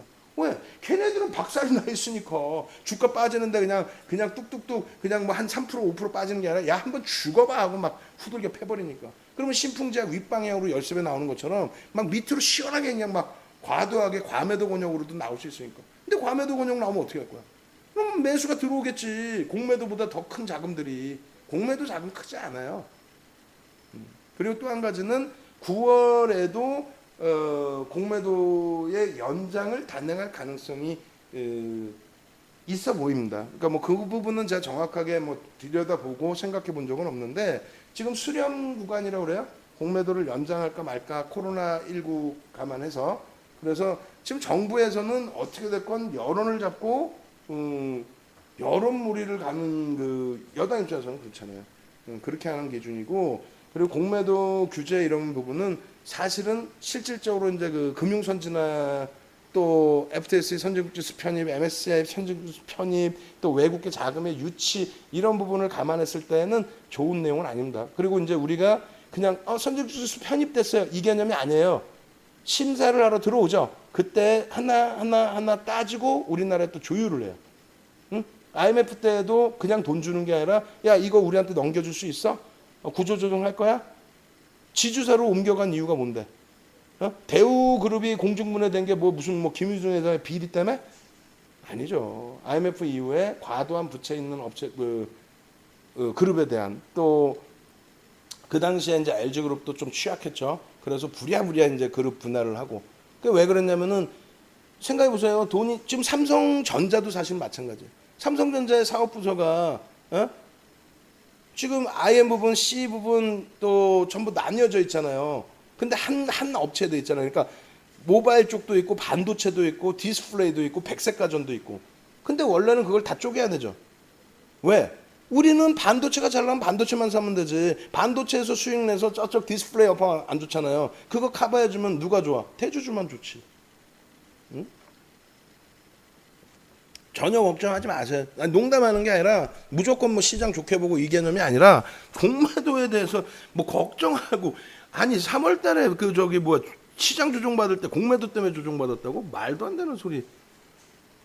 또 테슬라 뭐 공매도 뚫어버리고 신고가 행진 그 수급의 논리의 기준인 거예요. 그리고 그 어차피 비이성적인 거는 이성적인 거를 돌려버려요. 맨 마지막 자락에서는 이제 다시 꺾여지지만 그래서 사실상 뭐 테슬라도 뭐 어떻게 보면은 뭐 무조건 좋게 표현해야 되는 부분도 있지만 아직까지는 사실 그 성장성에 부각이 되는 부분이 더 큰 거지. 그러다 보니 공매도 그 자금을 펀딩 받은 쪽은 어디를 할까 했을 때 확률이 높은 테슬라를 건드리는 거지. 뭐 걔네가 무조건 다 이기나 백전백승하나. 자 공매도는 여기까지. 그렇게 해서 다 떠나서 결론은 공매도를 연장할 수도 있고 공매도 금지를 연장할 수도 있고 그게 이제 조금 지금 나오고 있는 얘기예요.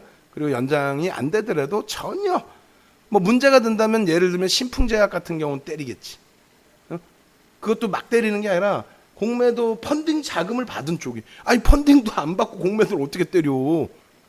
누군가가 펀딩을 해줘야 될 거 아니에요. 난 공매도 하는 해치펀드야. 돈 주세요. 내가 그냥 저런 거 거품 있는 거 다 작살날게요. 그렇잖아요. HLB 대주 지분 10%도 안 되는데 시가총액 4조가 넘는데 매출은 3억이야. 저거 내가 이겨볼게요. 근데 아무리 때리면 뭐하나? 개인들이 더 흥분해가지고 더 사버리고 정부 정책이 금융당국이 뒷짐지고 있으면은 개인들의 힘에 의해서 더 치고 올라가면 그럼 공매도 때린 애들이 죽는 거지. 하여간에 거기까지. 예, 그래서 여러분들의 기준에서는 이제 어제 해드린 녹화 방송 보시면 제일 중요한 게 이제 내일 아침이죠. 내일 아침 기준에 종목을 또 올려드릴 거란 말입니다. 그 올려드리는 종목에 대해서 여러분들이 직접 매매 공략을 하실 수 있는지 하셔야 되고 그 기준점인 거고 그 다음에 이렇게 말씀드릴게요. 아니 뭐 노벨상 받으실 거예요? 공부해서? 공부해서 노벨상 받으시려고 노력을 하셔도 상관은 없는데 저라면 에휴 공부는 공부고 공부해서 언제 종목 잡고 뭐 언제 종목에 대해서 매매를 하실 거야. 저라면 그냥 라이브 방송에 가입하셔서 수익 기준을 잡을 수 있도록 그렇게 그 기준을 설정을 할 것 같아요. 월 300만 원 기준이고 2 플러스 1, 3 플러스 2 이벤트를 해드릴 테니까 아시겠죠? 그래서 지금 뭐 이쪽 홈페이지에 오셔서 결제하기 누르시면 나와요. 1개월, 그 다음에 2개월은 한 달을 더 드리고 3개월은 2달을 더 드릴 테니까 그렇게 해서 내일 아침 개장 전에 같이 움직여서 주력주 잡아내고 수익 종목 잡아내서 그렇게 해서 계좌 수익 내셔야 될 거 아닙니까? 결론적으로 문자 어떻게 줘요? 뭐 이런 그 질문이 가장 많은데 문자 이렇게 드린다고 보여드릴게요. 뭐냐면 그냥 시젠 같은 경우에 이번 달에 시젠이죠. 또 신풍제약은 아쉬운 게 투자 경고 지정이 되면서 그쪽은 아주 공격적으로 접근을 하지를 못했어요. 원래 굉장히 좋아했던 자주 들어갔던 종목임에도 불구하고 7월 8일자 문자 보시면은 오늘도 서진 시스템이 추가적으로 5%인가요? 급등 7%까지 급등 나왔죠. 서진 시스템이라든가 이런 쪽에 이게 어제도 그렇고 왜 이게 캡처 더블 클릭을 누르면 화면이 잘 안 나오더라고요. 반복되지 이렇게 나왔다. 보시면 이제 7월 8일입니다. 시장 같은 경우에도 이제 7월 초순부터의 기준 잡고 11만 원대에서부터의 기준인데 그냥 요렇게 해서 보여드리면 이렇게 돼 있죠. 신풍제약이 엄마 42,000원이었네. 이날이 42,000원이 아니라 39,000원 시초가, 38,500원 눌림, 39,700원이 52주 고가. 그때 따라 붙어야 안 따라 붙어? 따라 붙지 왜 안 따라 붙어? 문자까지 나가는데 수익 종목 문자로 잘 안 나가요. 농담이 아니라 특히 제약바이오는 어지간해서는 수익 종목 문자 안 나갑니다. 변동성이 커서. 그럼에도 불구하고 41,600원이 52주 고가 돌파했고 39,700원이 그리고 하는 사이에 42,000원 됐고 그죠? 이날 기준의 고점이 44,600원입니다. 잊어먹지도 않아요. 그러고 나서 지금 뭐 오늘 얼마 9만 원을 훌쩍 넘겨버리는 이게 7월 8일입니다. 그리고 이제 하루 종일 문자가 이게 단데 한진칼 오늘 조금 애먹이긴 했습니다만 뭐 88,500원 이거 대비해서 올라와 있죠 월등히. 그리고 시젠 수익으로 10% 얼마? 요 날이 얼마의 기준이었냐면은 요 날이 저점이 13만 5천 원이 저점이에요. 그리고 그 이전에 이미 우리는 11만 원대 뭐 그런 데 들여다보고 있었던 거고. 시젠은 14만 3천 원 기준인데 52주 고가가 14만 1,600원이었죠. 그죠? 근데 수익 10% 스윙을 주력도 아닌 스윙을 10%한 방에 들어가는 경우가 없어요. 그거를 무지하게 강조를 드렸습니다. 이날 스윙을 한 방에 들어가는 경우가 없습니다. 시즌에 대한 실적 개선폭에 대한 시장 컨센서스는 상당합니다. 그렇게 해서 이제 들어간 거예요. 그럼 스윙 주력의 한진칼, 그 다음에 스윙의 신풍제약, 그 다음에 스윙의 시즌 들어간 거죠. 그리고 이제 서진 시스템은 그 전부터 들어가 있었는데 일단은 평균 낙가 34,000원 정도 됐고요. 이날 저점이 33,000원. 그리고 이날 그 신규 편입은 35,000원 잡아드렸고 비중은 10% 갖고 있었고 결국은 목표 주가가 4만 원인데 이날 4만 100원 형성합니다. 그래서 38,500원 JTRC 전량차익 실현. 매매가 좋으신 분들은 뭐 스스로 매매가 된 거죠.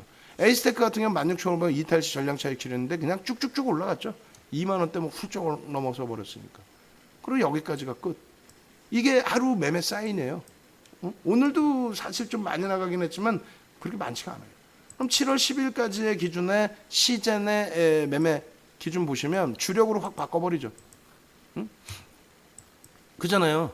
시젠에 대해서 7월 8일 이전에는 매매 사인이 없어요. 그냥 채팅방에 올려드리고 그렇게 합니다. 왜? 너무 가파롭고 2조 3천억의 거래대금까지 실려 있었고 정점의 인식이 잡혔고 근데 실적 개선폭에 대한 컨센서스가 계속 나오는데 그렇다면 이 정도 실적 개선이라면 그게 컨센서스가 거의 뭐 4천억에 가까운 수준이고 이 당시 기준의 시가총액이 뭐 4조 원 좀 못 미치고 그렇다면은 이거는 그렇다면 뭐 들여다볼 수 있겠는데 라고 해서 스윙 10% 7일 8일 날 그리고 10일 날의 경우 말씀을 드렸죠. 이거 주력으로도 들어갈 수 있습니다. 30%까지.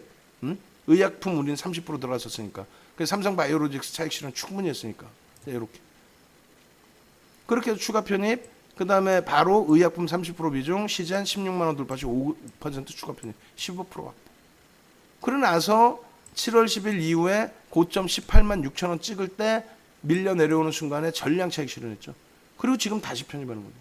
다시 편입하면서 밀려 내려올 때 남들이 고점이다, 끝났다, 안 된다 할 때, 신풍제약 상한가네요 이렇게 말할 수 있는 자격이 있다라는 건 뭐냐면 남들 끝났다고 할 때 신풍제약도 투자 경고입니다.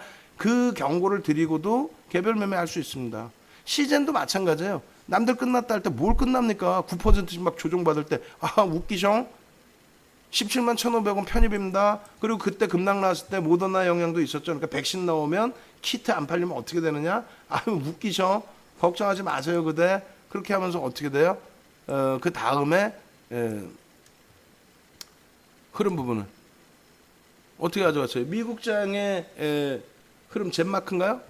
그쪽의 강세 부분 확인하고 그러고 나서 시젠 쪽에 진단키트 문제 없습니다.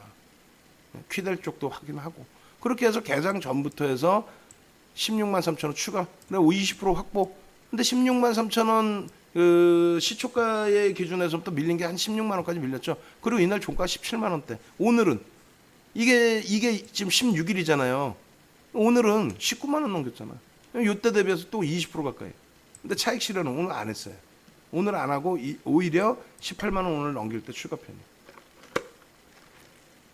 결론적으로 이제 7월 달에 시즌에서 충분하게 수익을 내고 있고 IT에서 못 오르는 것 같지만 그래도 하방 다 잡아주고 있고 정상적인 시세 흐름 연출돼 있고 그리고 우리는 6월 달에 누가 뭐라 해도 행복한 삼성 바이오로직스의 차익 실현을 전량했고 그리고 이제 나머지 추가 편입을 한 물량에 대해서는 사실상 셀트리온 삼형제의 수익 그다음에 시즌에서 이번 수익 그걸 바탕으로 해서 뭐 마지막에 들어간 삼성 바이오로직스에 대한 손실범위라고 해야 될까요? 그 부분에 대해서는 뭐 크게 부담이 없는 거죠. 결론적으로 삼성 바이오로직스도 매매 사인을 간단하게 단순하게 보시면 이렇게 보시면 돼요. 삼성 바이오로직스에 대해서 매매가 이게 나간 게 다예요. 이게 그렇게 해서 세 장을 보여드릴 건데 이게 다예요. 4월 달에 수익 들어가서 당일날 51만 9천 원에 들어가서 63만 원 찍을 때 몇 프로에 오르면 8만 원 올랐으니까 16% 수익 내고 당량 전량 차익 실현. 그리고 이제 안 들여다봅니다. 거래량이 안 나오니까. 그러다 5월 8일 날 수익. 두 차례 분할을 해주죠. 시장처럼 한 방에 안 들어가고. 그 다음에 5월 11일 날 주력으로 바꿉니다. 왜? 네이버에서 이제 차익 실현을 다 했기 때문에. 응? 네이버에서 전량 차익 실현을 했기 때문에. 그러고 나서 삼성바이오로직스를 58만 원, 59만 원대 이렇게 잡는데 60만 원, 61만 원 평균 단가에 삼성바이오로직스를 한 달 걸쳐서 30%를 채워요. 아니 변동이 나와야지 계속 그 자리에서 맴도는데. 그렇게 해서 지겨울 만큼 이렇게 매매 사인을 똑같은 자리에서 드려요. 그렇게 해서 마지막에 6월 4일 날 마지막 5% 편입해서 30%. 같은 자리에서 맨날 계속 설 수는 없잖아요. 근데 이거를 믿고 따라와 주신 거죠. 5월 8일부터 6월 4일까지 한 달 동안을 믿고 따라와 주시니까 결국은 60만 원 초반에 편입한 61만 원 전후에서 편입한 삼성바이오로직스가 6월 15일 날 86만 3천 원을 찍습니다. 그렇게 해서 85만 원부터 해서 전량 차익 실현했잖아요. 이 결론적으로 한 달간의 시가총액 3위짜리에 대해서 매수를 동반적으로 진행을 하고 그러고 나서 시장 폭락 나온 6월 15일 100포인트 빠졌죠. 그날 우리는 차익 실현을 하고 그 차익 실현한 것을 셀트리온 삼형제하고 나눠 갖고 있고 또 시즌으로 옮겨와서 또 수익 내고 마지막 들어간 삼성바이오로직스의 손실 부분은 이동 전략 단행을 하는 기준으로 6월 15일 날 이렇게 차익 실현 기준 따잡잖아요. 그죠? 그래서 매매 사인이 이렇게 나가요. 라이브 방송에서. 실시간으로 들으실 수 있고 실시간으로 듣다 보면 이제 예를 들면 그 미코 같은 종목들 금요일 날 또 편입의 기준 설정할 수 있고 또 장중에 신풍제약 오늘 같은 경우 부강약품 하는 사이에 치고 올리죠. 시젠 같은 경우에도 마찬가지로 시젠 같은 경우에 누구는 그 장중에 16만 3천 원 찍을 때 시젠 볼까요? 누구는 장중에 들어가셔가지고 시젠에서 굉장히 큰 수익을 내셨단 말이에요. 근데 그거를 왜 보여드리냐면 금액 기준의 큰 수익인데 그 정도의 그러니까 그분 혼자서 들어가신 것만 15억 정도 되시는 것 같아요. 왜냐하면 지금 이렇게 보시면 수익률이 6.98인데 5,100만 원이거든요. 그럼 요거를 왜 보여드리냐면은 6.98인데 5천만 원이면은 7억 정도를 차익 실현하셨다는 거죠. 77에 49, 뭐 5천만 원, 7억 정도. 그렇게 하면 7억 5천만 원 정도로 잡고 절반 매도하셨다고 써놨으니까 절반 매도 저가 매수해서 반 정도 정리했습니다. 17만 4,500원에서요. 오늘 19만 원 찍었어요. 그러면 이분 같은 경우에 15억을 사신 거고 절반 차익 실현하고 오늘 19만 원 찍을 때까지 수익이신 거고. 근데 그게 이러한 시젠의 거래대금이 이날 거래대금 2위였거든요.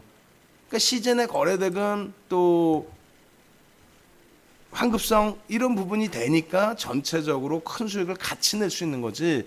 예를 들어서 오늘처럼 상승률 상위 종목 봤더니 시가총액이 1,000억이 안 돼. 또 무슨 뭐 거래 대금이 300억이야. 그러면 어떻게 들어갈 거야? 300억짜리 종목에 한 분이 15억 들어갔으면 나머지는 어떻게 할 거야? 나머지는 물량맞이지. 그러니까 맨날 누구는 수익인데 누구는 손실인 것처럼 착시 현상이 나는 겁니다. 그러니까 되지도 않는 내용의 거래를 558억짜리에 거래대금 346억인데 웰크론한텍 상한가 갔죠? 우린 다 먹었죠? 뭘 다 먹어? 어디서 샀길래? 내가 전날 좀 샀나? 다 그런단 말이에요. 지금 종목군들이 형제 IC 372억짜리 대박 나셨죠? 이런 데 현혹되지 마시라는 얘기예요. 가입 안 해도 되니까 이런 데서 다 손실 나고 깨지고 오시지 말란 말이에요. 이게 결론적으로 지금같이 좋은 장에 이렇게 좋은 장에 신풍제약이 13배가 뭡니까? 13배가 세상에 이런 장에 13배 13배 3월달 대비해서 3월달 대비해서 나 깜짝 놀랐어. 나도 아까 잘못 올린 줄 알고 차트를 보고 나갔거든요. 아니 13배가 나왔나? 우리는 뭐 누적으로 갖고 가지를 않으니까 말 그대로 거래량 터질 때만 거래대금 터질 때만 3월부터 갖고 나왔잖아요. 6,000원에서부터니까 13.57 1357.76 3월 19일 날 윤정도 방송 갖고 나온 거 3월 2일부터 3월 3일부터지. 소름 돋지 않아요? 3월 3일부터 저 방송 갖고 나가는 게. 그렇게 해서 이런 종목군들 이거 다 보시면 7일 날, 8일 날, 또 3일 날부터 6일 날부터 전부 다. 그러니까 6일 날의 경우가 어느 거냐면은 7월 6일 날이 일봉으로 보시면 요 날이에요. 요거 7월 6일 날이. 요게 뭐냐면 이평선 딱 깔아놓으면은 요렇게 되는 겁니다.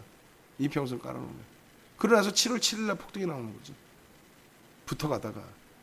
붙어가면 무조건 터지느냐? 아니지. 여기서도 붙어가다 터지긴 했지만 붙어간다고 터지는 게 아니라 붙어가는데 터지는 경우, 거래대금이 터지는 경우, 그때는 양봉일 경우에 따라붙을 수 있다. 그리고 꼬리 달리면 차익 실현하는 거죠. 이해되세요? 그렇게 해서 신풍제약이 여기서부터 이게 얼마예요? 이게 3만 원이에요. 이번 달에만 200%라니까. 뭔 이번 달에 무슨 뭐 어설프게 수익 낸 것 같아? 200%예요. 200%. 어마어마하죠? 윤정두가 이 수익을 다 냈냐? 아니라니까. 우리는 이 수익을 못 냈어요. 이거 수익 내달라고 가입하지 마세요. 왜냐하면 자, 그 당시의 기준을 또 보여드리는데 신라젠입니다. 이거 수익 다 잡아먹었기 때문에 여러분들께 말씀드릴 수 있어요. 뭐냐면 잘 보세요. 신라젠의 흐름을 저 당시에 방금의 그 신풍제약처럼 남들은 손가락질 할 수 있어요. 손가락질. 에이 바보 같은 놈. 갖고 가니까 대박 났는데 여기까지 그랬죠. 여기까지. 갖고 가면 대박 나는데 그럼 여기서 당겨볼까요? 요거 9월 11일 날 요거 여기서 차익 실현 안 해요? 윗꼬리가 23% 올랐다가 밀려내렸는데 이걸 차익 실현 안 해? 5일선이 살아있어서 뻥쟁이들. 또 좋습니다. 그러면은 예를 들어서 요 날 같은 경우도 윗꼬리 달려있는데 요 앞에도 달려있고 이거 7% 상승이 밀리는데 차익 실현 안 해? 5일선 안 깨져서 그럼 이럴 때 차익 실현했다 다시 올라탔나? 뭐 그것도 좋고 여기서는 10% 대비해서 마이너스 2.99까지 내렸는데 이것도 차익 실현 안 해? 무슨 얘기냐면 여기서부터 여기까지 무조건 자기네는 여기서부터 여기까지 수익 다 냈다는 거야. 여기서부터 여기까지. 우린 매매 편하게 한다. 결국은 뭐냐면 여기서도 안 팔죠. 한 100만 원 간다고 생각하겠지. 꿈의 종목이라고. 결국은 역시 진짜 지지받고 돌리래. 뭐 그런 식으로. 결국은 10,000원까지 못 팔아요. 10,000원이 깨져도 못 팔아요. 그렇죠. 키리우스님 말씀하신 것처럼 실적 좋은 종목이 못 가는 케이스가 거의 드물어요.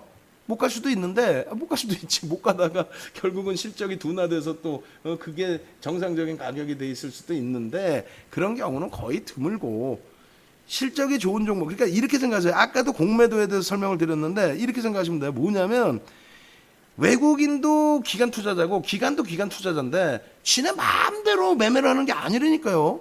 여러분들과 제가 소중한 돈, 옆집 철수형이 소중한 돈, 앞집 영구형이 소중한 돈을 갖다 주고 뒷집에 영자 누나가 소중한 돈을 갖다 주면서 야, 네 계약한 대로만 매매해야 된다. 실적 좋은 종목 사주고 뭐 이런 식으로 기준이 다 써 있어요. 계약 관계 거기 다 써 있어. 근데 지들 마음대로 무슨 대도 않는 종목 신라젠 살까? 되도 않는 신라젠 뭐 셀트리온 살까? 거짓말하지 말라 그러세요. 지금 보시면은 여러분들이 좀 우리가 정확히 잘 알아야 될 게 뭐냐면 예를 들어서 LG이노텍이 컨센서스 그 기업 보고서가 좀 많이 나왔나 모르겠는데 무지 많죠? 아우 다행이다. 다행이다. 뭔 소리냐면 4월 29일부터 해서 무지 많이 보고서가 있잖아요. 얘 시가총액이 얼마예요? 3조 8천억 분이 안 해요. 그러면 솔직히 까놓고 얘기해서 우리가 시젠 갖고 있는데 시젠의 보고서 몇 개나 나왔을까? 그나마 실적이 좋은 애예요. 시젠 보고서 요것뿐이 안 나와요. 보고서 자체도 내놓지를 않아요. 분석을 못해서가 아니라 실적이 깝깝하니까. 근데 얘는 그나마 나은 거야 이 정도면은.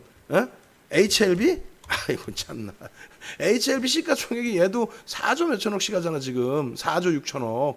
LG이노텍보다 월등히 커요. 얘 보고서 나와? 안 나온다니까. 신라젠 나부랭이 안 나와요. 뭐 텔콘 RF 제약 뭐 이런 애들 뭐 이 시가총액이 좀 많이 줄어들어 있다 할지라도 보고서 자체가 안 나와. 안 나와요. 컨센서스가 안 나와요. 보고를 안 해. 분석을 안 해. 누가 들어갈 생각도 없어. 외국인 기관 수급 그 매매 나오는 거 있죠. 그건 뭐냐면 스몰캡. 응? 또 소형 자문사, 소형 운영사 이런 데서 지들끼리 소액을 모아서 그냥 수익률을 목적으로 하는 액티브 펀드. 거기서 매수매도 그 기준의 매매가 들어오는 거지. 정상적인 대형 사에서 이런 종목을 편입하는 순간 그 매니저는 감사실에서 야, 너 이거 왜 샀냐? 야, 왜 샀냐? 왜 샀냐고 이렇게 된다니까요. 농담이 아니라.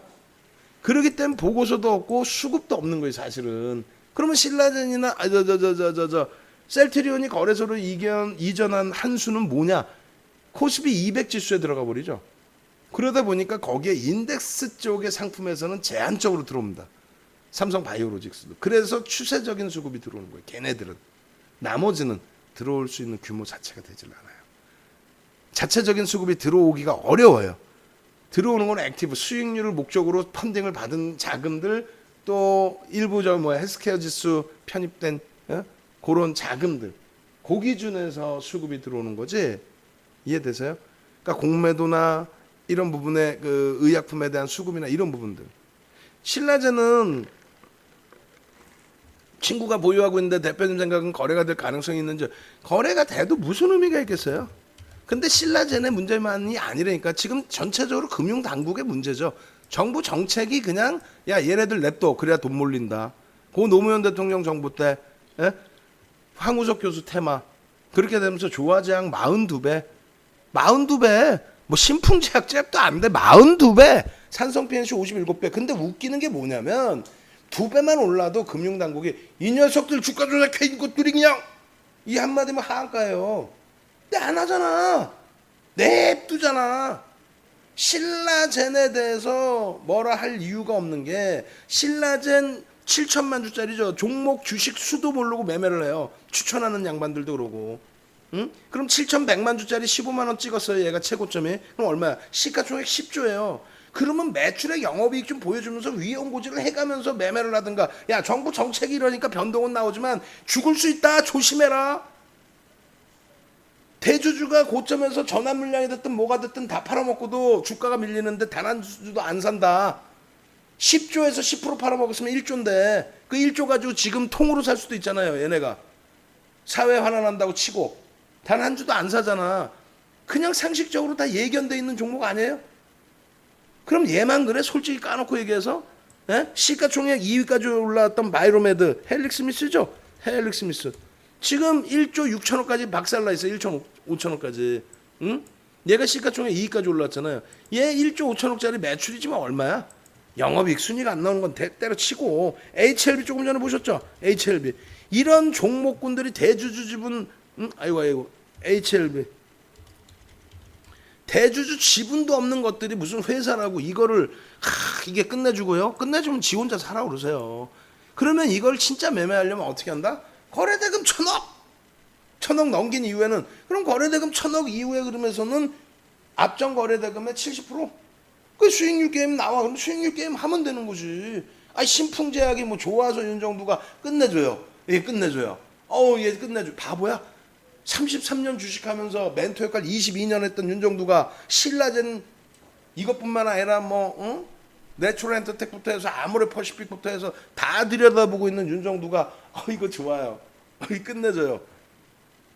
바보입니까 윤정두가? 우리가 지금의 기준에서 신풍제약에서 수익을 내더라도 왜 이런 변동성이 나오는지를 좀 고민을 해보고 수익을 내는 거고요. 그리고 오히려 시젠 같은 경우는 그나마 명분이라도 있지. 실적이 개선된 것이 윤정두가 분석했나? 뉴스 나부랭이 보고?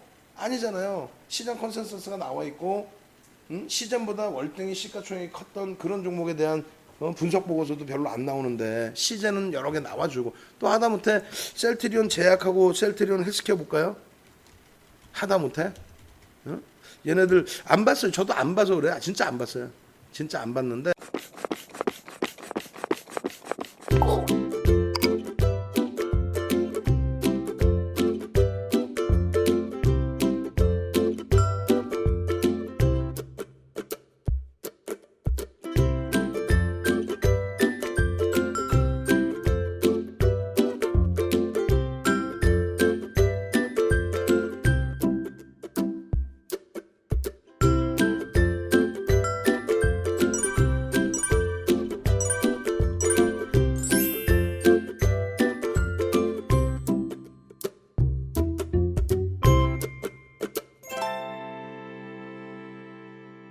얘 지금 영업이익 뭐요? 참나 어처구니 없는 놈들.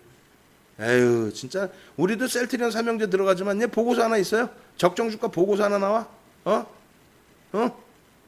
매출액 영업이익이나 제대로 있어요? 시젠하고 비교했을 때 시젠이 좋다 나쁘다를 얘기하려고 그러는 게 아니에요. 그나마 알아도 실적이 있는 쪽에 대해서 저평가냐 고평가냐 요 정도 얘기하는 거고 이게 끝내주는데 왜 그래? 너 때문에 주가 빠지게 왜 그래? 에휴, 헬스케어 볼까요?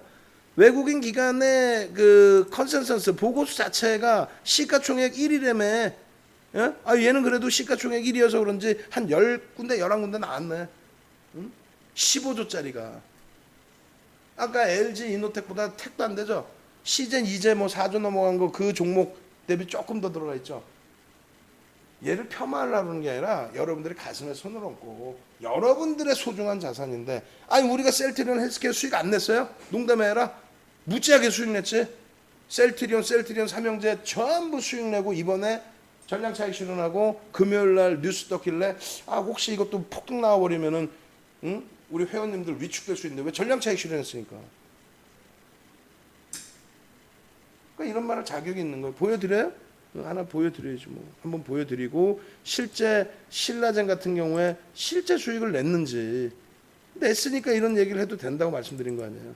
갭 교육 자료 보겠습니다. 이거 보여드리고 이제 마무리 좀 하고 오늘 인원이 좀 많이 접속을 하셨어요? 많이 접속하셨는데 말씀드리지만은 이게 윤정두예요. 이게 뭐 이런 거 막 다 보여드리면 뭐 할 거야 이거.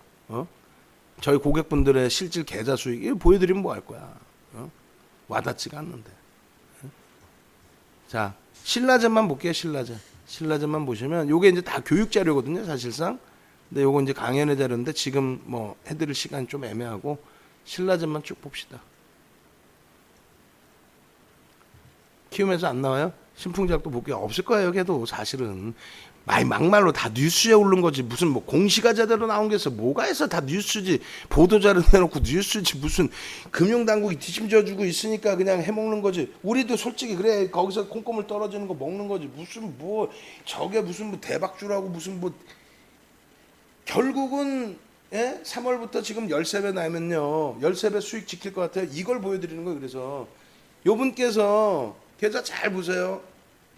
이분께서 2017년 1월부터 11월 28일까지 525% 금액이나 작아 평가 순익만 6억 6천이에요. 이분께서 최고점 15만 원 찍고 꼬리 달고 내려올 때 차익 실현 하셨을까? 단 한 번 매매 안 하신 분이거든요. 차익 실현 하셨을까? 이분께서 아까 보여드린 23% 고점 찍고 꼬리 달고 내려올 때 차익 실현도 안 하셨는데 그래서 끝까지 갖고 오다 보니 15만 원 찍고 와 나 대박 났어 6억이나 벌었어 하신 분이 여기서 팔았을까? 10,000원까지 내려와도 내가 볼 때는 안 팔았어요. 그리고 우리 울산의 고객분이 3,000원대 받은 물량하고 3만원대 받은 물량이 있었어요. 그러니까 3,000원대 전환 물량 그 울산에서 어떻게 이제 지인분 통해서 저가 물량을 좀 많이 잡으신 거예요. 장외에서. 어떻게 받으셨는지 모르겠어요. 3,000원인가 뭐 7,000원인가 받으셨다고 그랬고, 그 다음에 공모하기 직전에 얘 통일 주권도 없던 애예요. 이거는 옛날부터 아주 속된 표현으로 지저분한 종목이었어요. 뭐냐면은 신라젠을 가지고 이철이라는 그 지금 구속된 양반이 뭐저 유시민 씨하고 뭐 유시민 그 고분하고 뭐 말 오락가락하는 그 이철이라는 양반이 유사수신을 해서 돈을 모아서 이 신라젠을 산 것처럼 하고 돈을 많이 빼먹었죠. 근데 그렇게 해서 구속 수사를 받던 중에 뭔 일이 있었는지 그것도 나는 그걸 다 파헤치고 싶은 거야. 아 이거 위험한데 이런 거 자꾸 얘기하면. 파헤치고 싶은 게 뭐냐면 그 당시에 어떤 일이 일어나냐면요. 하나금융투자에서 신라젠에 돈을 대준 게 있었는데 자금을 넣은 게 있었는데 그걸 갑자기 대손충당금 부분에 상계 처리한다는 방식으로 해서 현금을 받기가 어려우니 전환해버리겠다 주식으로. 그렇게 해가지고 주당 지금도 뉴스 뒤지면 나올 거예요. 주당 몇십만 원인가 이 전환을 해요. 근데 얘네들이 통일 주권 자체가 그때도 없었어요. 통일 주권은 뭐냐면 주식 계좌 넣을 수 있는 거, 비상장 종목도 주식 계좌 넣을 수 있는 거, 그것도 안 돼 있는 상태에서 하나대투에서 그걸 하니까 그걸 뉴스를 막 뿌리기 시작하는 거야. 그렇게 해서 얘네들의 가치를 따졌더니 조 단위가 나오는 거야. 시가총액이. 비상장 업체인데 조 단위가 나와요. 특례 상장하고 막 통일 주권도 없어 상장도 안 된다 그랬어요. 근데 이철 씨가 구속 수사 받다가 자 봤지 손해 난 거 없지 이것들이 장난쳐 해가지고 보석으로 나온 거예요. 예? 그렇게 하고 뭐 우여곡절 끝에 신라젠 상장하고 다시 구속됐죠 그 양반은. 그러고 나서 신라젠 이 껍데기가 매출액 몇십억짜리가 10조까지 땡겨지는데 그거에 대해서 지 혼자 모든 힘을 가져갔다. 뭐 다 좋아, 다 떠나, 다 필요 없어. 결국은 6억 6천까지 수익 내신 이분이 결국은 어떻게 된지 아세요? 건물 하나 날렸지 뭘 어떻게 돼. 병원 원장 선생님이신데 건물 하나 날렸어. 농담이 아니라. 그리고 그 아까 말씀드린 울산 그분이 신라젠이 얼마 올라갈 때도 그러니까 주식수가 무지 많았어요 그 양반이. 그분이 그래갖고 30몇 억인가 있으셨어요. 거짓말이 아니고. 결국은 뭐 휴지지 그분도. 응? 농담이 아니라 거짓말이 아니라요. 2016년도 저희 회사에도 신라젠의 그 통일주권 생기기 전에 그 뭐 연고 뭐 저기 이사진인가 뭐 있을 거 아니에요. 100만 주 단위의 전환 물량 그게 2개가 있었어요. 그런데 뭐 야 10,000원 줄 테니까 그게 구해주라. 브로커 놈들 아주 그 사기꾼 놈들 아주 많았어요. 10,000원에 예를 들어서 10,000원에 200만 주 뜨겠다는 200억이거든요. 응? 그러면서 200만 주 뜰 테니까 뭐 수수료 뭐 브로커 수수료부터 별의별 아유. 그게 결국은 상장 안 될 줄 알았는데 되더라고요. 통일주권 없어서 안 될 줄 알았지. 근데 지금 보니까 솔직히 뭐 함부로 얘기할 수는 없지만 깔끔하게 상장된 것 같지는 않아요. 얘네는. 근데 나머지 종목군들이 다 똑같다는 거지. 예? 텔콘, RF제약이라든가 또 하나 또 그 예제로 꺼내놔드린 몇 달 만에 10배씩 오른 거. 그걸 다 그대로 냅두는 금융당국이 문제인 거죠. 어찌됐건 요 수익을 남의 수익을 배합하는 게 아니라 다 먹었잖아. 우리가 27,000원 이거 안 보여요? 27,000원에서부터 우리는 거래량만 터지면 들어가는 거예요. 뭐 거래량만 터지면 뭐 얼마는 못 들어가. 6만 원은 못 들어가. 7만 원은 못 들어가. 결국은 이거 문자 사인만 보여드리면 뭐해? 수익 났습니다. 고맙습니다. 수익 났습니다. 고맙습니다. 신라젠 가져가도 될까요? 토끼님 뭐 지금 편입해도 될까? 이게 14만 원인데 잘못 적어놓은 거야. 140만 원. 그리고 오케이 갑시다님. 하루에 35.47. 왜냐면 전날 들어와서 그 다음날 10만 원에 초반에 들어가서 거래 터질 때 따라붙어서 15만 원 꼬리 달고 내려올 때 전량차익 실현했으니까 그냥 35% 수익 난 거예요. 이분 같은 경우 41%. 근데 이분은 매번 까먹고 내일 꼭 얘기 좀 해주세요 저한테. 하하오님 전화 꼭 해야 된다고. 요번 전화를 얼마 전에 주셨는데 전화를 못 받았어 제가. 정신이 없으니까. 뭐 전화 받아봐야 뭐 종목 상담을 할까 뭐를 할 거야. 그 금융당국이 하지 말라는데.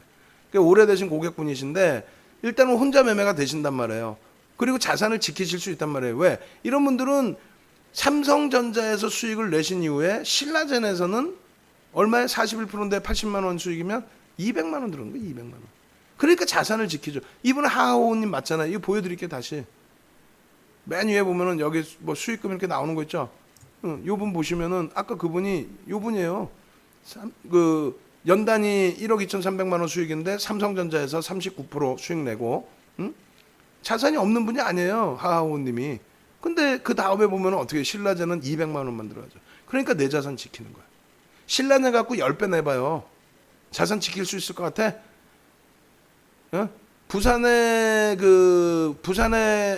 약국 하시는 분 계셨다 그랬죠. 10몇 억인가를 삼성전자 잘 갖고 계시다가 어느 날 삼성바이오로직스 사기 시작하더니 신라젠 사기 시작하더니 세상 돈이 다 내 것 같이 자고 내놨더니 막 그냥 몇십 프로씩 올라와 있는데 결국은 그분도 건물 하나 날렸지. 대표님 신라젠 오늘 추천해 주셔서 23% 수익 구간인데 이익 실현은 와우 23%막 와우 이게 고점이 이게 최고점. 그러니까 결국은 이런 종목에서 수익을 확정짓지 못하면 결국은 손실을 감당을 못합니다. 그래서 삼성바이오로직스 같은 경우에도 일단은 시가총액 3위까지 올라섰고 별도의 내용이 있어요. 삼성바이오로직스는 우리가 들어간 이유가. 그리고 추가적으로 또 들어갈까 고민을 했는데 원체 6월 달에 초단기간에 수익을 너무 많이 내서 그냥 빠져나온 거죠. 여기 보시면은 봐봐요. 키리오스님 조금 전에 뭐 채팅방에 글 올려주신 분, 그리고 또 미니제맘님, 그린박 교수님, 우리 KJH님, 돌덩이 영사님, 태민이 아까 태민이 선생님 아까 그 저 뭐야 저기도 한번 보여주셨죠? 뭐죠? 아까 그 종목이 시젠. 여기서 차익 실현 이렇게 내니까 그쪽에 또 시젠 내죠. 18%, 17%, 백학조양님, 미니제맘님, 양아이언맨님, 다 아이디 다 틀리잖아요. 그죠? 뭐 윤정두가 아이디 만들어서 올렸을까봐? 이 여사님. 결론은 이런 수익, 또 뭐 신라젠의 수익, 또 신풍제약의 수익, 여러분들이 그 수익을 확정짓고 내 걸로 만들 수 있을 정도로 교육받아서 되는 게 아니라 멘탈을 잘 가져가셔야 되는 거고. 그리고 지금 같은 장에 특히 나는 왜 신풍제약 안 먹여줘요? 나는 왜 시젠 뭐예요? 시젠 다 우리 수익 났는데. 나는 왜 이거 안 줘요? 저거 안 줘요? 일약약품. 옆에 있는 종목 커 보인다고 흔들리지 마십시오. 시장 지수는 오늘 약밥입니다. 이런 종목 방송에서 갖고 나갔지만 우리도 비중은 막 팡팡 싫지는 않아요. 다만 뭐 시젠의 비중은 갖고 있죠. 왜? 실적이 그나마 뒷받침돼 있으니까. 내일부터 동참을 하시고, 그리고 이런 종목군들 전부 다 올려드렸던 거예요. 신일제약 6월 29일 날. 그리고 방안에서도 아마 개별 매매가 있으셨던 걸로 알고 있고, 일양약품 다 방송에서 캔들이든 이평성 교육이든 다 해드렸던 거고, 실질 거래량 거래대금 터질 때 다 들어간 종목이에요. 지금 이제 10시 4분입니다. 시간 얼마 없어요. 빠르게 라이브 방송 신청하셔서 내일 당장 기준에 개장 초에 이런 부강약품 같은 경우도 라이브 방송에서 들으시면 바로바로 연동시켜서 수익 내시고, 오늘 그 저 수익자나 PDF 파일 그 좀 올려주세요. 그렇게 해서 보셔야 돼. 보셔야 남들 수익 나는 걸 보셔야 그렇구나 하고. 이 방송용이니까 다른 분들 수익자랑 안 갖고 갈 거 아니야. 이거 다 살 수 있었잖아요. 이걸 살 수 없었다고? 하나금융지주를 오히려 거꾸로 하나금융지주를 방안해서 라이브 방송에서 사도 되나요? 거꾸로 질문 주시고. 사도 됩니다. 절대 뭐 문제 없습니다. 다만 이제 우리는 오늘 이제 여러 주력 그다음에 수익 종목 들어갔기 때문에 개장초 올려드렸고 보수익에서 이제 들여다 본 거고요. 하나솔루션은 문자까지 나갔죠. 기존 10% 그대로 유지, 목표 주가 상향, 신규 편입 가능. 하나솔루션. 그리고 이런 거 같은 경우 미코 같은 경우 어때요? 금요일 날 폭등, 오늘 추가 10% 급등, 시간에서 살짝 눌렸지만은 뭐 크게 부담스럽지 않은데요. 뭐 내일 상황 봐서는 뭐 관망만 유지해도 되고, 지금 재편입의 기준은 못 잡았어요. 오늘 돌려질 때 재편입의 기준을 13,400원 넘기면 거래량 실릴 때 재편입인데 못 넘기고 마감됐죠. 그리고 이제 나머지 종목군들에서 이런 수익군들 뭐 시젠 또 서진 시스템 이런 부분들 다 들여다보세요. 아시겠죠? 네. 그래서 전부 긍정적인 시세와 시스템과 전략 부분 잡아가서 큰 수익 내시기 바랍니다. 자, 마지막으로 내일 상한가 세 종목 한번 잡아보자. 333 333 333 333 오늘 양쪽 방 합쳐서 200분 넘게 들어오셨어요. 이렇게 되면은 그 저쪽 한국경제TV 못지 않은 겁니다. 그리고 교육 아까 분명히 그 다 해드린 거잖아요. 근데 이제 내일 아침에 종목 뭐 잡을 때 어떻게 해야 되는지 그거는 방송 끝나자마자 어제 야간에 해드렸던 교육을 카카오TV에서 다시 올려드릴 테니까 그 부분을 여러분들이 재방송을 보세요. 그럼 거기 굉장히 중요한 내용이 나와요. 어떤 내용이 나오냐면 이거 나와요. 이거 거래량 기준에 이거 원래는 110만 원짜리 교육 강의에 들어가 있는 내용이에요. 뭐 이렇게 짧게만 들어가 있는 게 아니라 그래서 요거를 어제 교육을 해드렸으니까 이거 무조건적으로 확인하시고 어제 교육 동영상 이거 확인하시고 그렇게 해서 교육 받으시고 그래야 내일 아침에 종목 3개에서 5종목을 개장 전에 올려드릴 겁니다. 시간은 대략 한 8시 50분 정도 돼야 올라갈 거예요. 왜냐하면 동시효과 상황 다 들여다보고 완벽하게 좀 들여다보고 2200개 종목에서 뽑아내는 건데 그럼 거기에서 상한가 나올 수 있습니다. 근데 이제 그 부분을 라이브 방송 같이 하시면서 좀 제발 좀 편안하게 수익 좀 내시라고. 남들이 이렇게 다 그냥 300만 원 과금하시고 행복해서 눈눈 안 나오고 계시는데 아시겠죠? 그렇게 해서 삼성바이오로직스 주력을 한 달째 채우면서 가지고 가서 딱 보름 만에 40% 50% 30% 40% 비중 채운 거를 3, 40% 4, 50% 수익 내고 나온 것처럼 주력 딱딱 같이 채워서 큰 수익 좀 내시기 바랍니다. 자, 오늘 고생하셨고요. 음악 올려드리고 그리고 나서 내일 뵙도록 하겠습니다. 지금 동영상 바로 올려드릴 테니까 동영상 그 교육 꼭 보시도록 하세요. 고생들 하셨습니다.